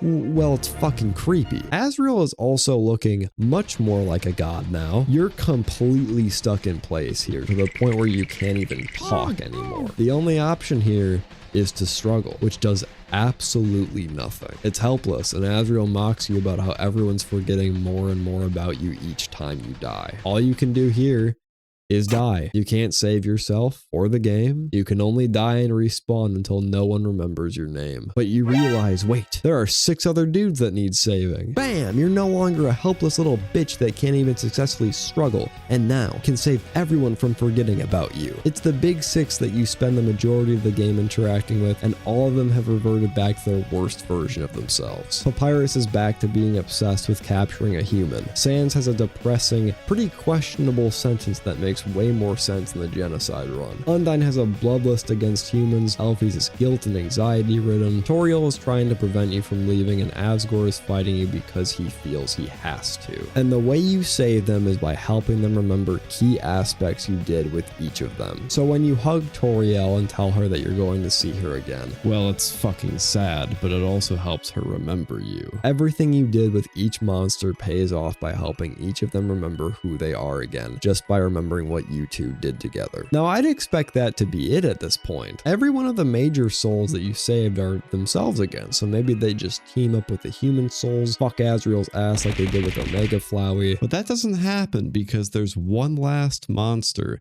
that needs to be saved. You press someone else and it all starts to make sense. There's a little flashback to Asriel helping the first human up, which I'm guessing is just you prying into his memories, and Asriel starts to remember who he is. When Flowey was telling you if you're satisfied then you won't want to play with me anymore, that's not just because he would get bored. It's because you are the only person in the underground that can understand Flowey, and that means you understand Asriel too. You know how Flowey is a soulless version of Asriel, but what you don't realize until this fight is just how long Asriel's been like this. If you really dig deep into these other endings, you can see how Flowey would tell you about how frequently Sans would force him to reset, or how long it took before he got bored of Papyrus, until they just became meaningless husks to him. Characters that regurgitate the same dialogue over and over is all he would get, and that's why you're special to him. You two are the only ones that have the resetting power. You're the only one that makes him feel anything anymore. And that crushes him. You need to stay in Asriel's life so that he can feel something, and the way to do that is to keep fighting. So he blasts you until you're on 0.00000000001% health, and he finally breaks down about his loneliness and fear. It's enough to finally calm him down so that you can talk to the real Asriel. It's just you and him. Not even a background or floor is really here. And here's one other thing, okay? Mr. Man is my name here, right? But that's actually a lie. What this name actually is supposed to be is Charis, and she was the first human that fell and Asriel helped. So this whole time he thought you were Chara, but you're actually Frisk. Now, I don't really understand this dual person thing. It's explained more in the Genocide run, but it's still confusing as fuck, and I don't really get it if I'm being honest here. All you gotta know is Chara is linked to violence. She is the embodiment of love, not the nice kind. And Asriel realizing that is nice since that means I'm not a remorseless psychopath. But there is one more important thing we gotta do here. Break that piece of shit that's trapping everyone. Asriel has the power to do that, so in this crazy display of souls scattering and Asriel eating thin air, he destroys it. It comes with a heavy price though. Asriel has to stay. The only reason he's like this still is because of all of the souls inside him. But without them, letting the monsters be free and go to the surface means Asriel has to stay behind and slowly revert back to Flowey. And that's all he can do. You wake up with everyone around you and they all don't remember a thing. The one thing they do know is the barrier is broken, and when you go through the same exit you always do, something different happens.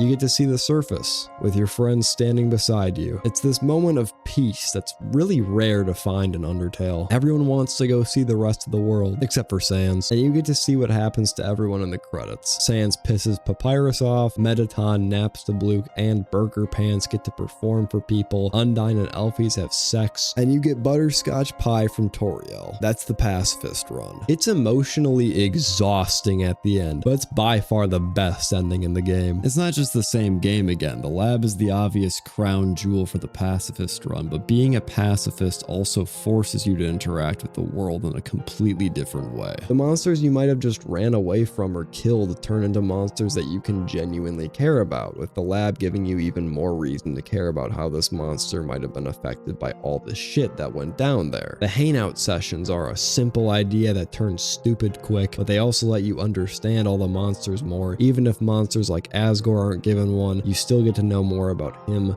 from Undyne. It all just works together so damn well.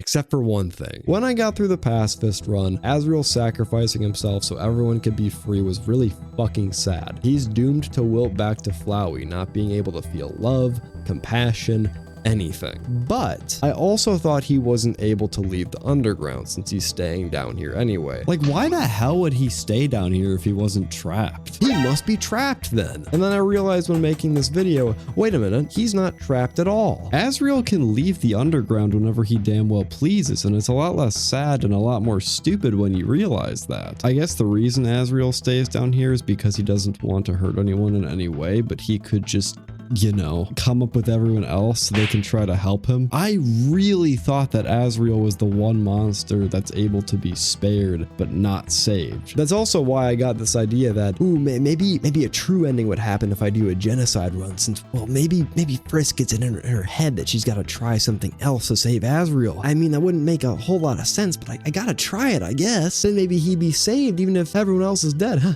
And then the true ending would unlock where I can save everyone. Nope.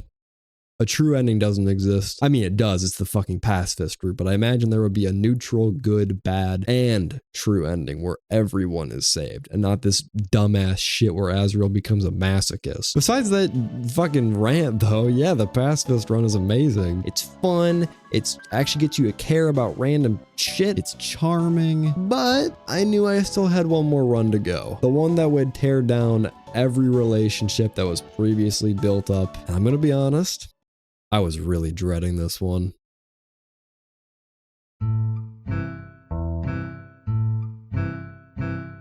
The mindset I had going into the Genocide run was, I'll kill everyone, but maybe that'll unlock something else. Not only is Asriel's fate worse than death, but the pacifist ending left on such a, well shit, everything's perfect now vibe, despite leaving a bunch of unanswered questions, so I assumed there would be more. Like, why would the humans just accept monsters now? Come to think of it, Asgore did straight up murder 6 children. I can't imagine their parents being too happy about that. But look at him in the credits. He looks perfectly happy and in no danger at all, as if everyone's forgiven him for murdering 6 children. It made no goddamn sense to me, so a true ending must be inevitable. One that explains all these questions that I have. Don't even get me started on the reset shit. There's gotta be something here that explains things. You've got this stupid piano puzzle and waterfall, and there's that, wait, that door! Look at it! Look at it, it's important, it has to be. Looks pretty ancient. ancient? Yep, I'm sure there's some ancient magic powder or a flying saucer or something in there that'll magically heal the game's unanswered questions. Who knows? Maybe there's something in there to help Azrael. I'm sure it'll lead to something big.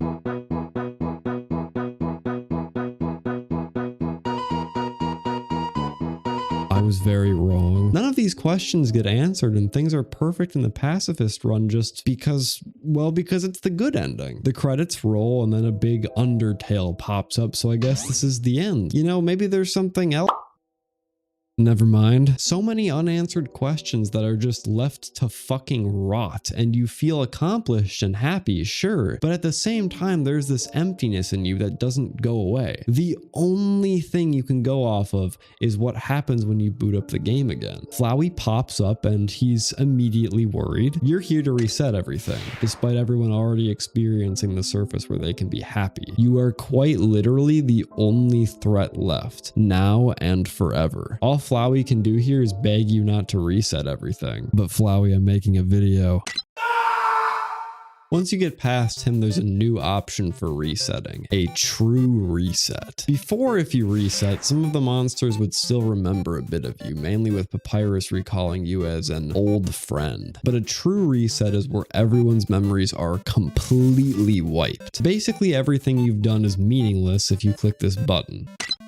I clicked this button. Now, I went into this trying to avoid spoilers, assuming I had to kill every major character. I was very wrong. What you actually need to do for the Genocide run is to purposefully meander around waiting for a random enemy encounter so you can kill that monster and then do it again and again and again until there aren't any more monsters in that area. It kind of fucking sucks. It does have some cool moments, but yeah, the majority of the time you'll just be walking around in a circle waiting for the exclamation mark. It gets boring until you reach a limit where you've killed every monster you can and all the game can deliver you is, but nobody came. With this very nice and pleasant music to boot. I kind of liked the other music. Can we go back to that other music? The save points go from having fun and charming dialogue that always ends with something about determination to just determination. It feels like before you would keep going for a reason, but now you want to keep going despite not knowing why. So that creepy shit is really nice, but dude, playing hide and seek with these little fuckers is annoying,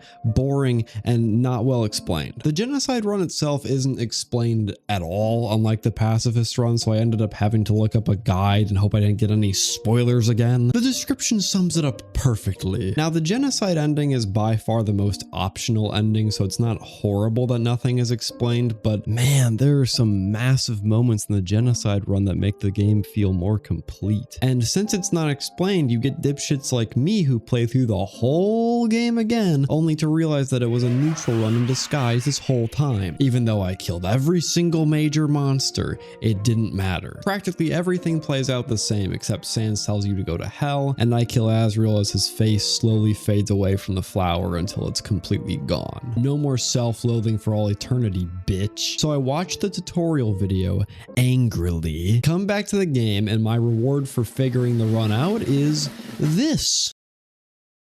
Exhilarating, huh? You think I'm slowing down the clips or something? No. I'm stressing this enough already, but I'm gonna stress this out till it bleeds. These random encounters can take forever. You'd think that maybe they'd get sped up a bit, right? Maybe you have a higher chance of encountering enemies after killing a certain amount. No, you just get to walk around aimlessly, waiting. Still waiting. Sometimes it'll take seconds, sometimes it'll take a minute, sometimes it'll take almost 2 minutes, which I get doesn't sound like a lot, but remember, this is all you're doing. Also, after the ruins, the save points don't have those cute, fun determination sentences anymore. They're replaced with the amount of monsters left on your hit list, slathered with red text instead of white. It's creepy and haunting, but it's also usually a really big fucking number. 16 in Snowden. Yeah, buddy, walk around in circles 16 times and try not to get dizzy from boredom. I'm dunking on the Genocide run a lot, so let me just take a couple steps back, or maybe just walk around into motherfucking circle! The Genocide run isn't bad, far from it, but it can get really grating. It strips away the talking that made the Pacifist run so fun and replaces it with absolutely no mercy for anything or anyone. Every monster is EXP fodder now and they're terrified of you. The froggets that would normally be here in the ruins disappear if you kill enough monsters. Napstablook just straight up vanishes himself away. And that monsters are EXP fodder now thing I just said is something that's consistent throughout the whole run. By the end of your massacre, you'll have 8 more HP, which is only going to keep increasing more and more, and this coupled with doing insane amounts of damage makes the Genocide run painfully easy. Until it isn't. That's made super clear when you fight Toriel again. In the neutral run, you end up accidentally killing her and she hopes you'll stay safe. In the Pacifist run, you end up being as stubborn as possible so that Toriel can stay safe. In the Genocide run, you just fucking kill her. Toriel does a complete 180, realizing she was protecting every other monster from you instead of the other way around, and you get to have your traditional talk with Flowey and he realizes what you are immediately. You're not human. You don't have a soul to show anyone any mercy. You're empty inside. Flowey will keep thinking you're Chara on the Genocide run with whatever you choose as your name basically just being a stand-in for Chara, and you'll get closer to being Chara as the Genocide run goes on. Leaving the ruins and going to, well, pretty much anywhere else in the game, everything just feels off. You are a soulless, empty shell with no emotion or empathy for anything, and so the interactions you have will be different as a result. So when Sans greets you in anything that's not a Genocide run, he'd deliver the classic whoopee cushion joke. You'd hide behind the lamp and stay for a bad comedy show. Now,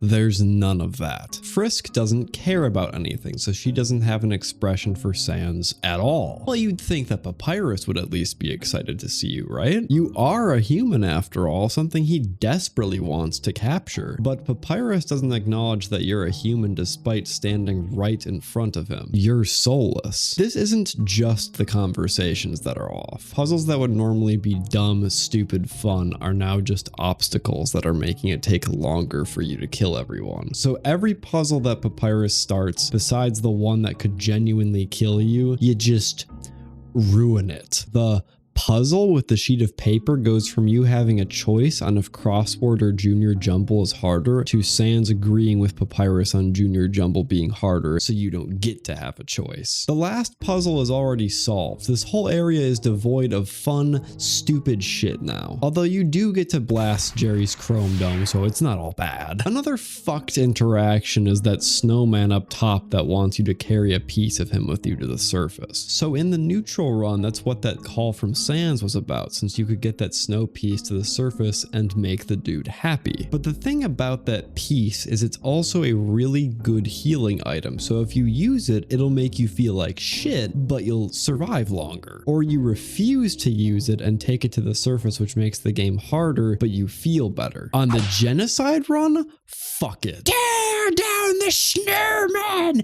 Tear him down! All these things you do wouldn't mean much though if there wasn't a consequence to them, right? I can feel like shit for killing this snowman in frosty blood, but at the end of the day, this is just a video game. All these characters that die can easily just come back to life if you reload your save, and none of this is real in the first place. That's the comfortable feeling that I think a lot of people want to hold on to when they do something fucked up in a video game. Like, a lot of shooters wouldn't be nearly as fun if all of the people you kill were actually people. You'd be a damn psychopath then. My point is that there's rarely real consequences players have to face besides video game death in other games. Undertale is not other games. It very consistently sits you down like a disappointed father to his meth-addicted kid, looks you dead in the eyes and says, "Hey, you should stop." Case in point, at the end of the path on a Pacifist run, you'd see a dog building some cylinder thing and this lady making fun of the dog. But on a Genocide run, there's no one, just a bunch of slush. You keep heading forward where you can talk to Sans, who gives you some friendly advice. If you keep going the way you are now, you're gonna have a bad time. Then he's just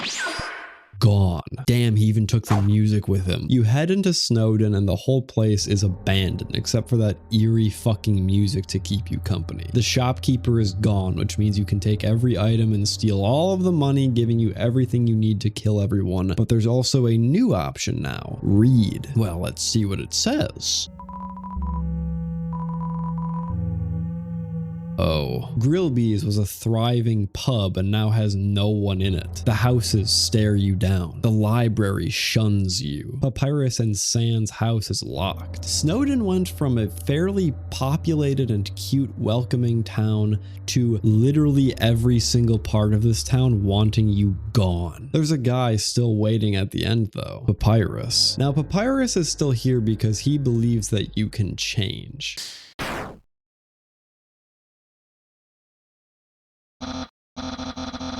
He is a fucking idiot that doesn't realize this is the Genocide run. It was the same with Toriel too, where you didn't even have to fight her since you're so strong that a nudge in the shoulder is enough to kill monsters. Something you'll also start to pick up on very quickly with the Genocide route is it starts to feel more like an M-rated game than an E10 plus game. Strip away all of the cute, colorful monsters with vibrant, fun places, and you've essentially got a serial killer child on the loose that wants to wipe out every single monster. Now, before this whole thing happened with Papyrus, did I maybe definitely have to completely reset my run just because I didn't realize when I got to Snowden and fought Papyrus that all of the random encounters I needed to satisfy that sweet Genocide credit would vanish into thin fucking air? Even when I went back for them and realizing nothing would appear, leading to a deep frustration and annoyance for realizing that I have to walk around in fucking circles again? Yeah, that may or may not have happened. Genocide run is just so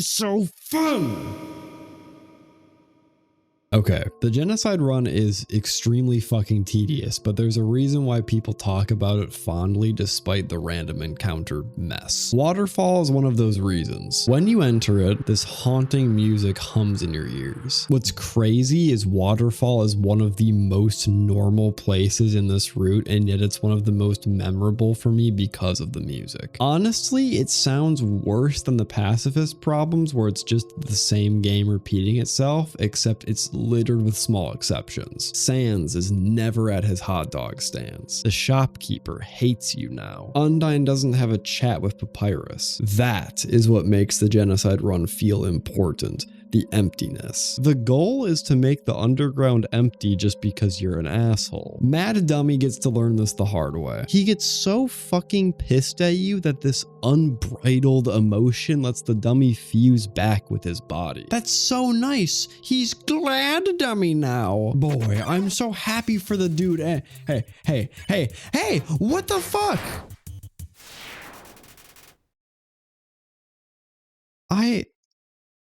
Monster Kid is next on the list. The first couple times you have this bridge interaction with Monster Kid, he falls off. Genocide Run is different because you don't even give him the option to fall off. He asks if it's true that you hurt lots of monsters, and the reaction you give is,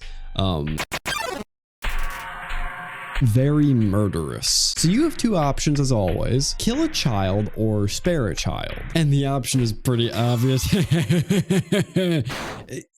damn it, Undyne. That trust Monster Kid had in you completely backfires, turning into shame and guilt, with Undyne turning into a corpse any minute. From just one punch, she fades into dust. Except that was a funny joke. Out of all the monsters in the underground, Undyne is the one monster that doesn't keel over from one punch thrown by a child. She is the one monster that has natural determination in her, and the mood starts to shift so fucking fast when you realize this. Compared to the goofy, over-the-top conversations you have with her on the neutral and pacifist routes, Undyne is dead serious now, realizing the consequences if this little bitch kills her. Frisk isn't considered a human or a monster anymore. Frisk is just whatever you are, since all she wants to do is kill humans, monsters, everyone. No alliance and no mercy. So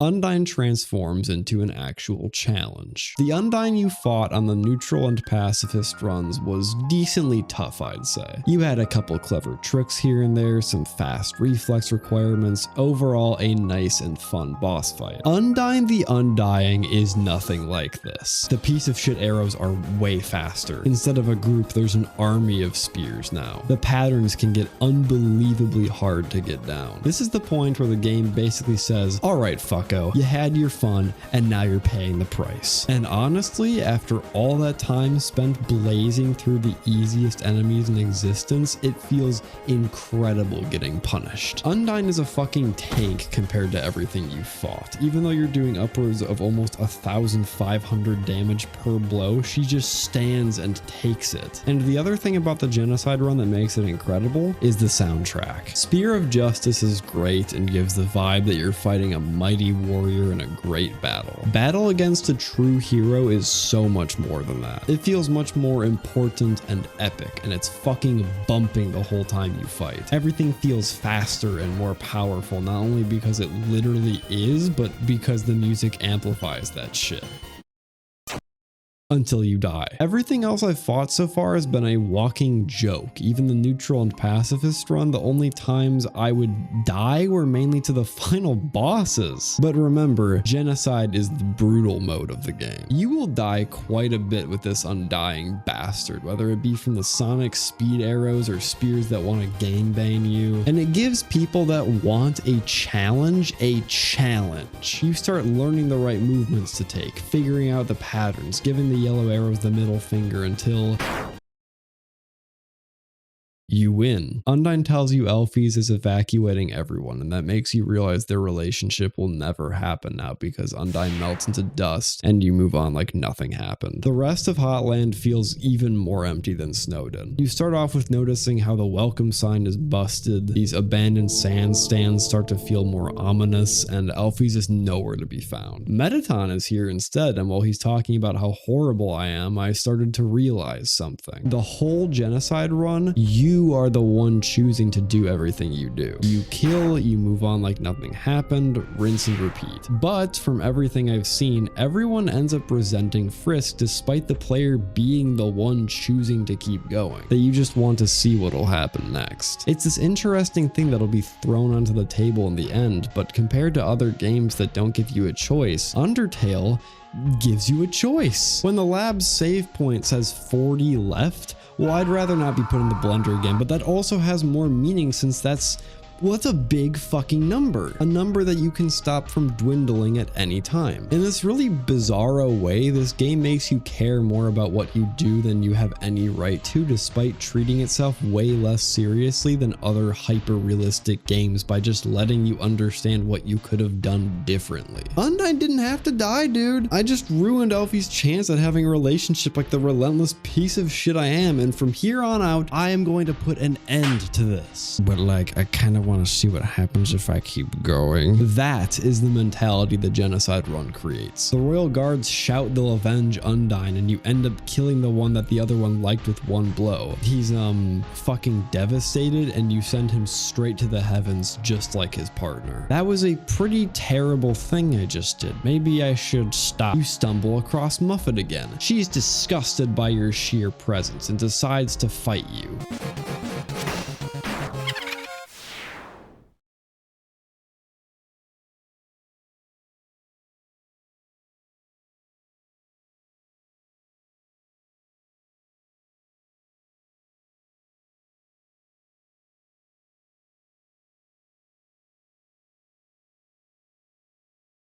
Okay, I'm gonna stop now.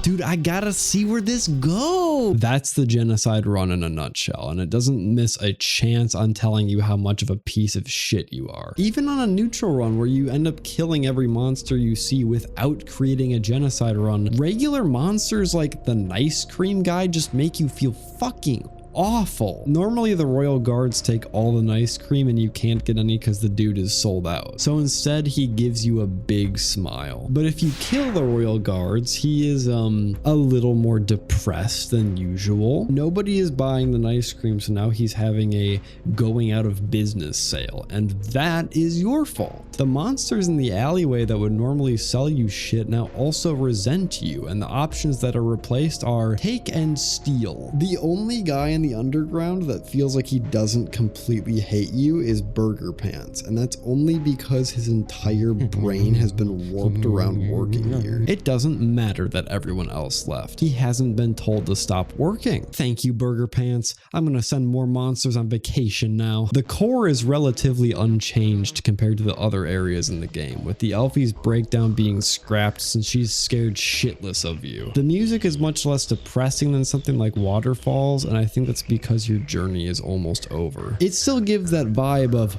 wow, you're a piece of shit, but it urges you to keep going more than that creepy ass bell. And thank God it does, because 34 more fucking monsters! I love walking in a fucking circle. Here's a monster, kill him, do it again, walking, yay! Okay, back to the actual game. Mettaton's been waiting for you after realizing that you aren't only here to kill every monster, but every human too. You fucked up now, bucko. Mettaton was originally created as a murder machine, and that he still has all of those functions. Only a true fan would know this, which you clearly are not, and for such a despicable sin, you must die to my Mega Man butthole of an arm. Oh. Jesus Christ, even the bosses are a joke now.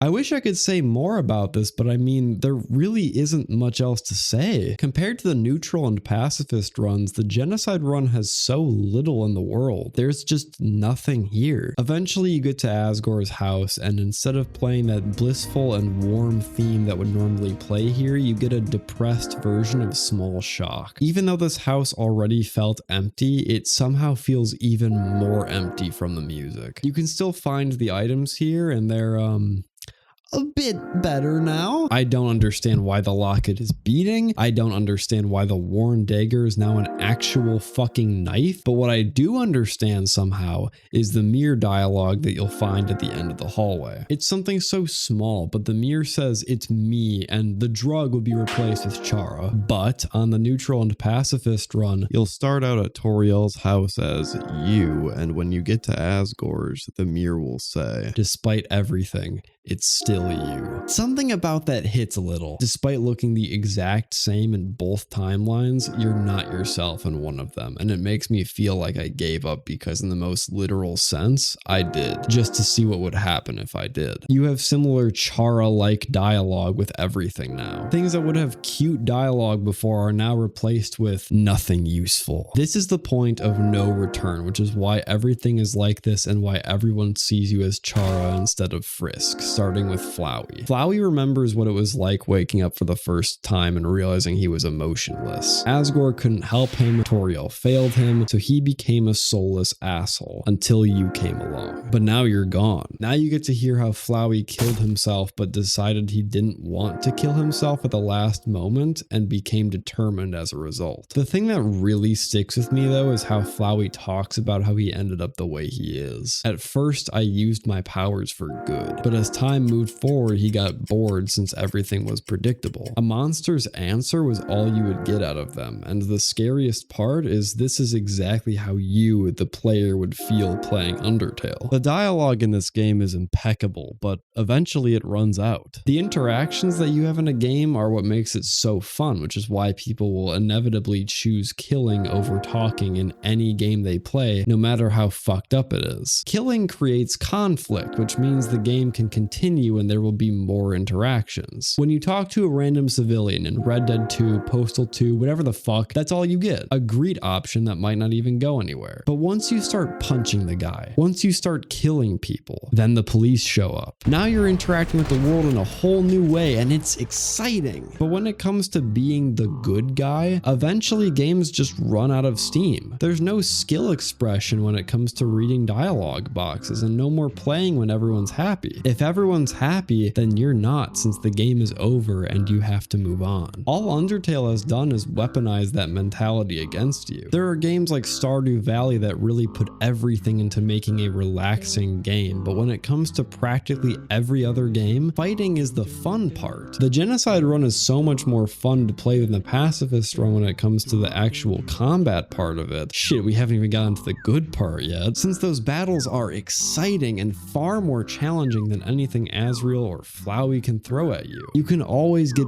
better at the fights too, which is something you can't do with dialogue. But you also have to deal with the consequences of being a piece of shit if you choose to keep playing. You have to deal with the consequences of getting bored of being good. Flowey is the epitome of that. He's done everything, and as a result, there's nothing left to do except, unlike you, he can't move on. He's eternally bound to Undertale, and that is fucking hell. So like any sane person would, Flowey just ends up saying, fuck it. That's why he's always a piece of shit, because it's the fun part of the game for him, and it's the most fun when you're around because you're unpredictable. It's the reason he doesn't mind living on the surface if you exist, because, well, you're different, and that's really nice. Except he forgets. This is the bad ending. You were fun on the neutral and pacifist routes because those were chill and peaceful, but the Genocide route is essentially death to all, and that includes your former best friend. Flowey stays away from you from now on, realizing you're even more of a piece of shit than he is. And as you enter the last corridor, you realize something. Every other route had Sans talk to you here, and every time he's had some sort of judgment to give me. Whether it be a pat on the back or a middle finger, it's always been something. But I've killed everyone. There's nothing left in this empty shell of a world thanks to me and my I want to see what happens mentality. So if I've ruined everything, what the fuck would this smiley bum want to say to me this time? Well, what he's got to say reminds me of the warning he gave back in Snowden, except this time it's a question. Do you want to have a bad time? I already knew about this fight and how it's the main reason to do a Genocide run. Everything else, especially the Undyne fight, has been relatively fun so far, despite how fucking dark and depressing genociding the monsters is. But I always knew that when I got to Sans, that's when the real game would begin. You know, I expected like a pretty damn hard boss that would be able to put up a fight, but you'll probably beat him once you get a couple patterns down. So like with Undyne, she slaps your shit around for like 30 minutes max, and then you poke her a couple times and she gets sent straight to hell. Sans is the same, right?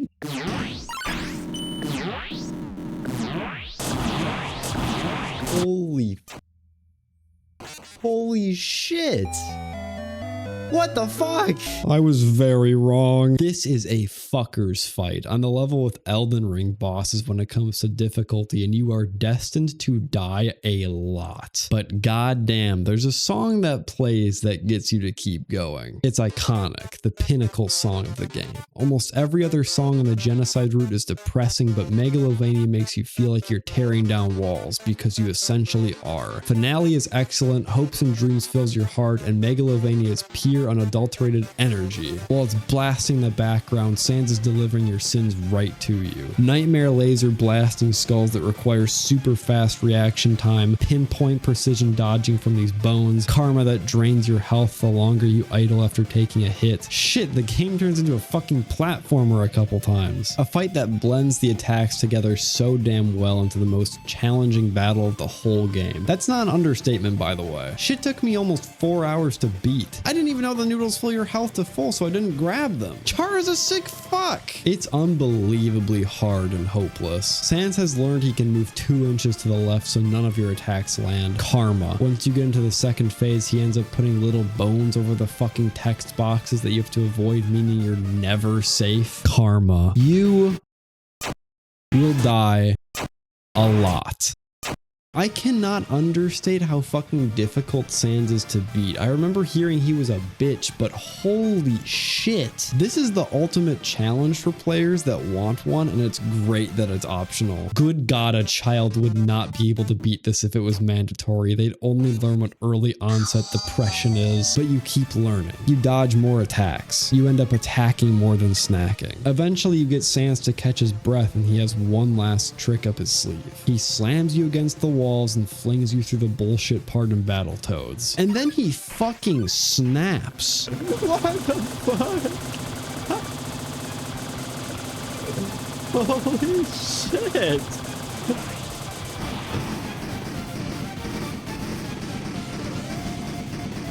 Buddy, calm down. Calm down. Oh. That's it. There's no more gas in the tank, and he's just one hit away from fading into dust. But Sans has a special attack, and it's so fucking poetic that the laziest dude's special attack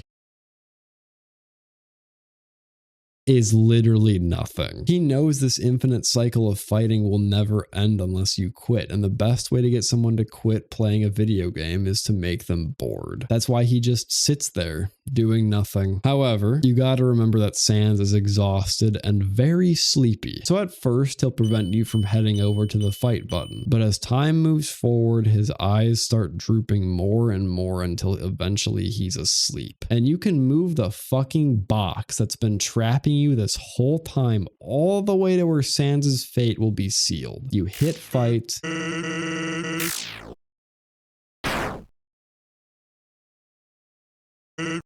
And it's over. He slowly moves off screen, remembers Papyrus, and disappears. Now I feel I've got to mention this again. That took me almost 4 excruciating fucking hours to win. And in that time, all I had was killing Sans fever. It was my only goal in the game anymore. Nothing came after it. So when I finally did kill him, I had a question. What the hell comes next? Well, Asgore didn't absorb any of the human souls for some reason, so he's gonna die. Best part is Asgore can't even recognize you're a human anymore. All he wants is to relax and talk this out.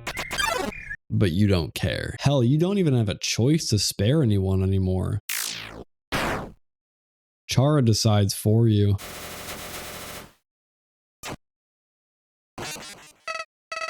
What the fuck? Why are you here? Flowey made the same dumbass decision as everyone else. Instead of running, he would rather talk to the mass murderer that's been killing anyone and everyone she comes across. He begs to not be killed, that he can be useful to her, and that he won't get in the way and...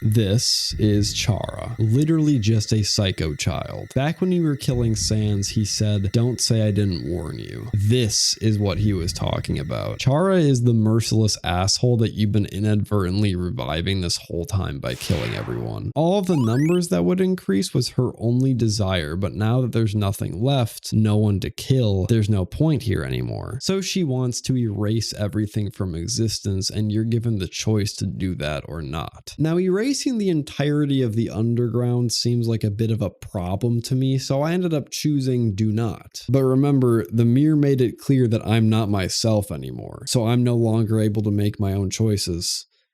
Shit.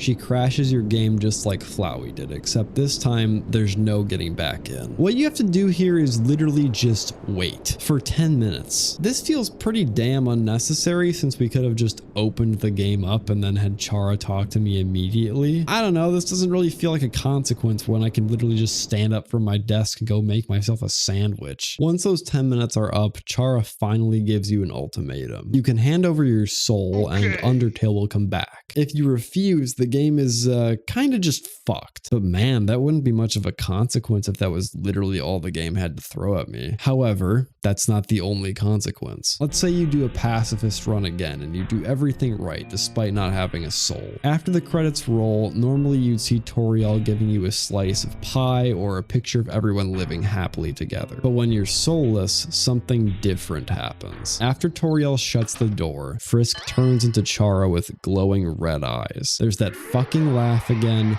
and then some creepy ass music plays with the logo flash on the screen. And with the photo ending, everyone's faces are crossed off in red with the little serial killer staring you down. Now that would already give you an awful pit in your stomach, but the game isn't done with you yet. This isn't just a once and done thing, okay? Unless you become God and fuck with the game files or completely delete your save data, there's no way to undo this. True reset won't fix it either. You're just fucked. Completing a genocide run leaves you with a permanent stain on an already open wound, leaving you to be forever reminded of what you've done to fictional video game characters that don't actually exist. Characters that aren't actually hurt by anything you do, and despite that, you still end up feeling bad. That to me is one of the most devastating consequences a game can possibly give you.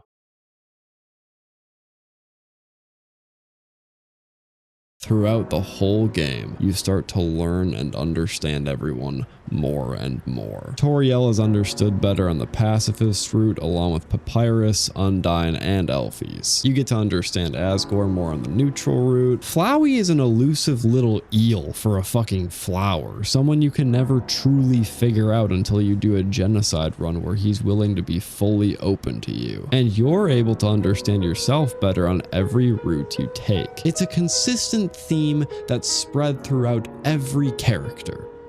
Except for Sans. He's always an enigma, someone that's always there no matter what path you choose, and yet rarely gives any vibe other than comedian bum. That's why it's such a shock to see him do all of this crazy shit to you when you fight. Why would someone that has an assload of laser skulls, flesh-throttling telekinesis powers, and a World War-sized army of bones be by far the laziest bastard I've ever seen in my life? You don't even get an answer at the end of the genocide run. You only get bits and pieces of who Sans really is. First one is whenever you die, he fucking knows. He'll track the amount of times you die like me tracking the amount of ants in my apartment, which is fucking weird. How the hell does Sans know that I'm a time traveler? He calls you out on it during the fight, mentioning how you're the piece of shit that's been controlling the timeline and resetting whenever you damn well please. That part makes sense because, well, it's fucking true. But what doesn't make sense is how the fuck does he know that? It's never explained, which sucks ass, but there is one other thing that gives you a little more insight into a potential answer. If you sit through Sans' judgment and reset afterwards so you can hear him repeat the judgment again, eventually he'll catch on and tell you that there's a secret code word only he knows. After you tell him you're the legendary fart master, he backs the hell off, realizing you mean serious business, and gives you the key to his room where you'll learn the truth. You enter his crematorium and it's pitch black. All you can do is walk around hoping that no one grabs you. Once you walk around long enough, you start to hear this ominous fucking noise. The screen cuts to black.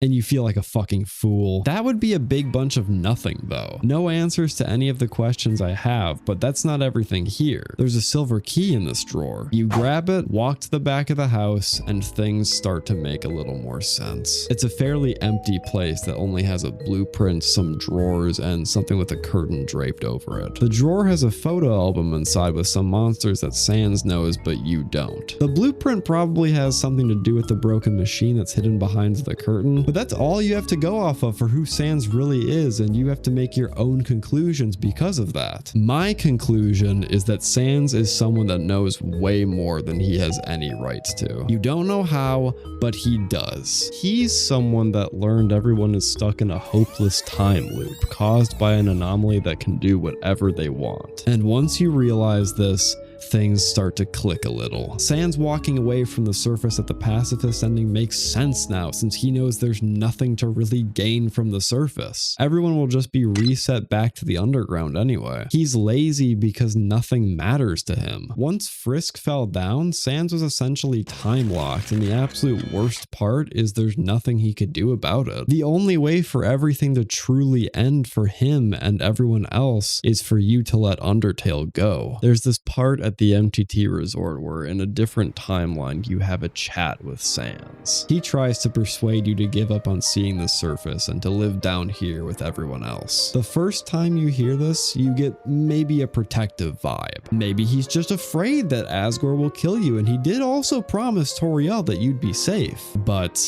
finally being done with everything and thinking back to that chat, you get a very different vibe. Unlike everyone else who's completely oblivious, Sans knows who you are. You're the player. You're someone that can do whatever you want with whoever you want. You're someone with way too much power over the underground. So to me, this chat was more about getting you to back the hell off, to silently beg you to quit. But there's truly nothing that Sans can do about it. He simultaneously has the choice to prevent you from progressing, except he also doesn't at all. He could betray Toriel's promise and try to kill you in the beginning, and I'd guarantee he'd succeed at first, but you would just respawn, and since you can beat Sans without taking any damage, it's hopeless for him. There's so much pressure on him since he's the only one who can do anything about you, and also no pressure at all since there's nothing he can do about you. Sans can only hope that you let the monsters be happy on the surface and leave them be. It's hopeless, and yet he still tries. That's why I think the most terrifying part about this game is also what makes it so special. Everything you've done has happened. Every friend you've made, every spectator you've spared, and everyone you've loved has happened. Every reset you've done, every enemy you've created, every monster you've killed, every monster you've resurrected, only to kill them again in another life, has happened. Everything has happened, and it eventually makes you realize something. In order for the game to truly end, in order for the monsters and humans that you want to be happy, you have to stop playing, and that is fucking crazy. I've never seen a game that intentionally tells me to fuck off like this. It makes you an asshole for just playing the game. In the most ridiculous sense, you have to let Undertale die. The game you've paid money for, the video game that is literally just a bunch of code that doesn't have a heart or brain or anything, yeah, you have to let that thing die. There are a lot of people that connect with these characters, a little too much sometimes, and that's what somehow makes it difficult to let go of a game with little pieces of code running around. Once you stop playing, everyone can be happy, which is nice, but once everyone's happy, the game will truly end. Sans and Papyrus getting to stay on the surface driving around and telling each other horrible jokes is nice and all, but I'll miss that balls hard Sans battle. Sans won't miss it, especially if I'm repeating Genocide runs, but I will because it was fun. That's what really ends up sticking with people. Most games you'll end up never playing again when you're done with them because that game is over. Congrats, you beat it. There's no more story. Go home. But with Undertale, the story only ends if you let it end. I'm not sure if I want to stop torturing the monsters yet. In the future, I'll probably want to wipe my save data so I won't always have Chara come and ruin the ending for me, especially since I mainly did the Genocide run for this long ass video. But I think one day I'll let it go for good. And that's weirdly a little difficult to say. What the fuck? It's not flawless. For fuck's sake, the game does a horrible job of explaining shit, and I have all these questions I'll leave on the screen and keep talking a bit longer so I don't downplay the importance of not explaining this shit, but I don't care. Undertale is a game I won't forget. It's simultaneously one of the most meaningful games I've played and the most meaningless game I've played. It's a game that makes you miss it, like most good games, except eventually you should let it go. And that's cool. Weird, but cool. I know that none of this really matters unless I let it matter, but for what it's worth, I enjoyed my time here.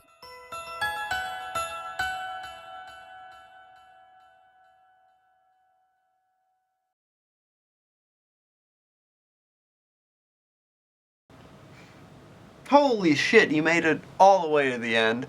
I know it's a bit of a long video, but yeah, I mean, this thing has definitely been, it's taken a little bit of time, I would say. 2025 was a crazy year, and this video was a big reason behind that, along with other things. But yeah, all of this was me, except for the thumbnail. Editing, script writing, making all that shit. It's all me. So that and school, it took a bit. I'm here now, though. And yeah, thank you for watching. I'm very proud of this one. Took a while, a lot out of me, and I learned a lot. But, as always, we must draw. So, I'm going to be drawing the heart, little soul. There's a hair here. 3, 2, 1. It's kind of weird to try to do this because it's all jaggedy. But I did it. And, you know, I mean, I do consider myself an artist sometimes.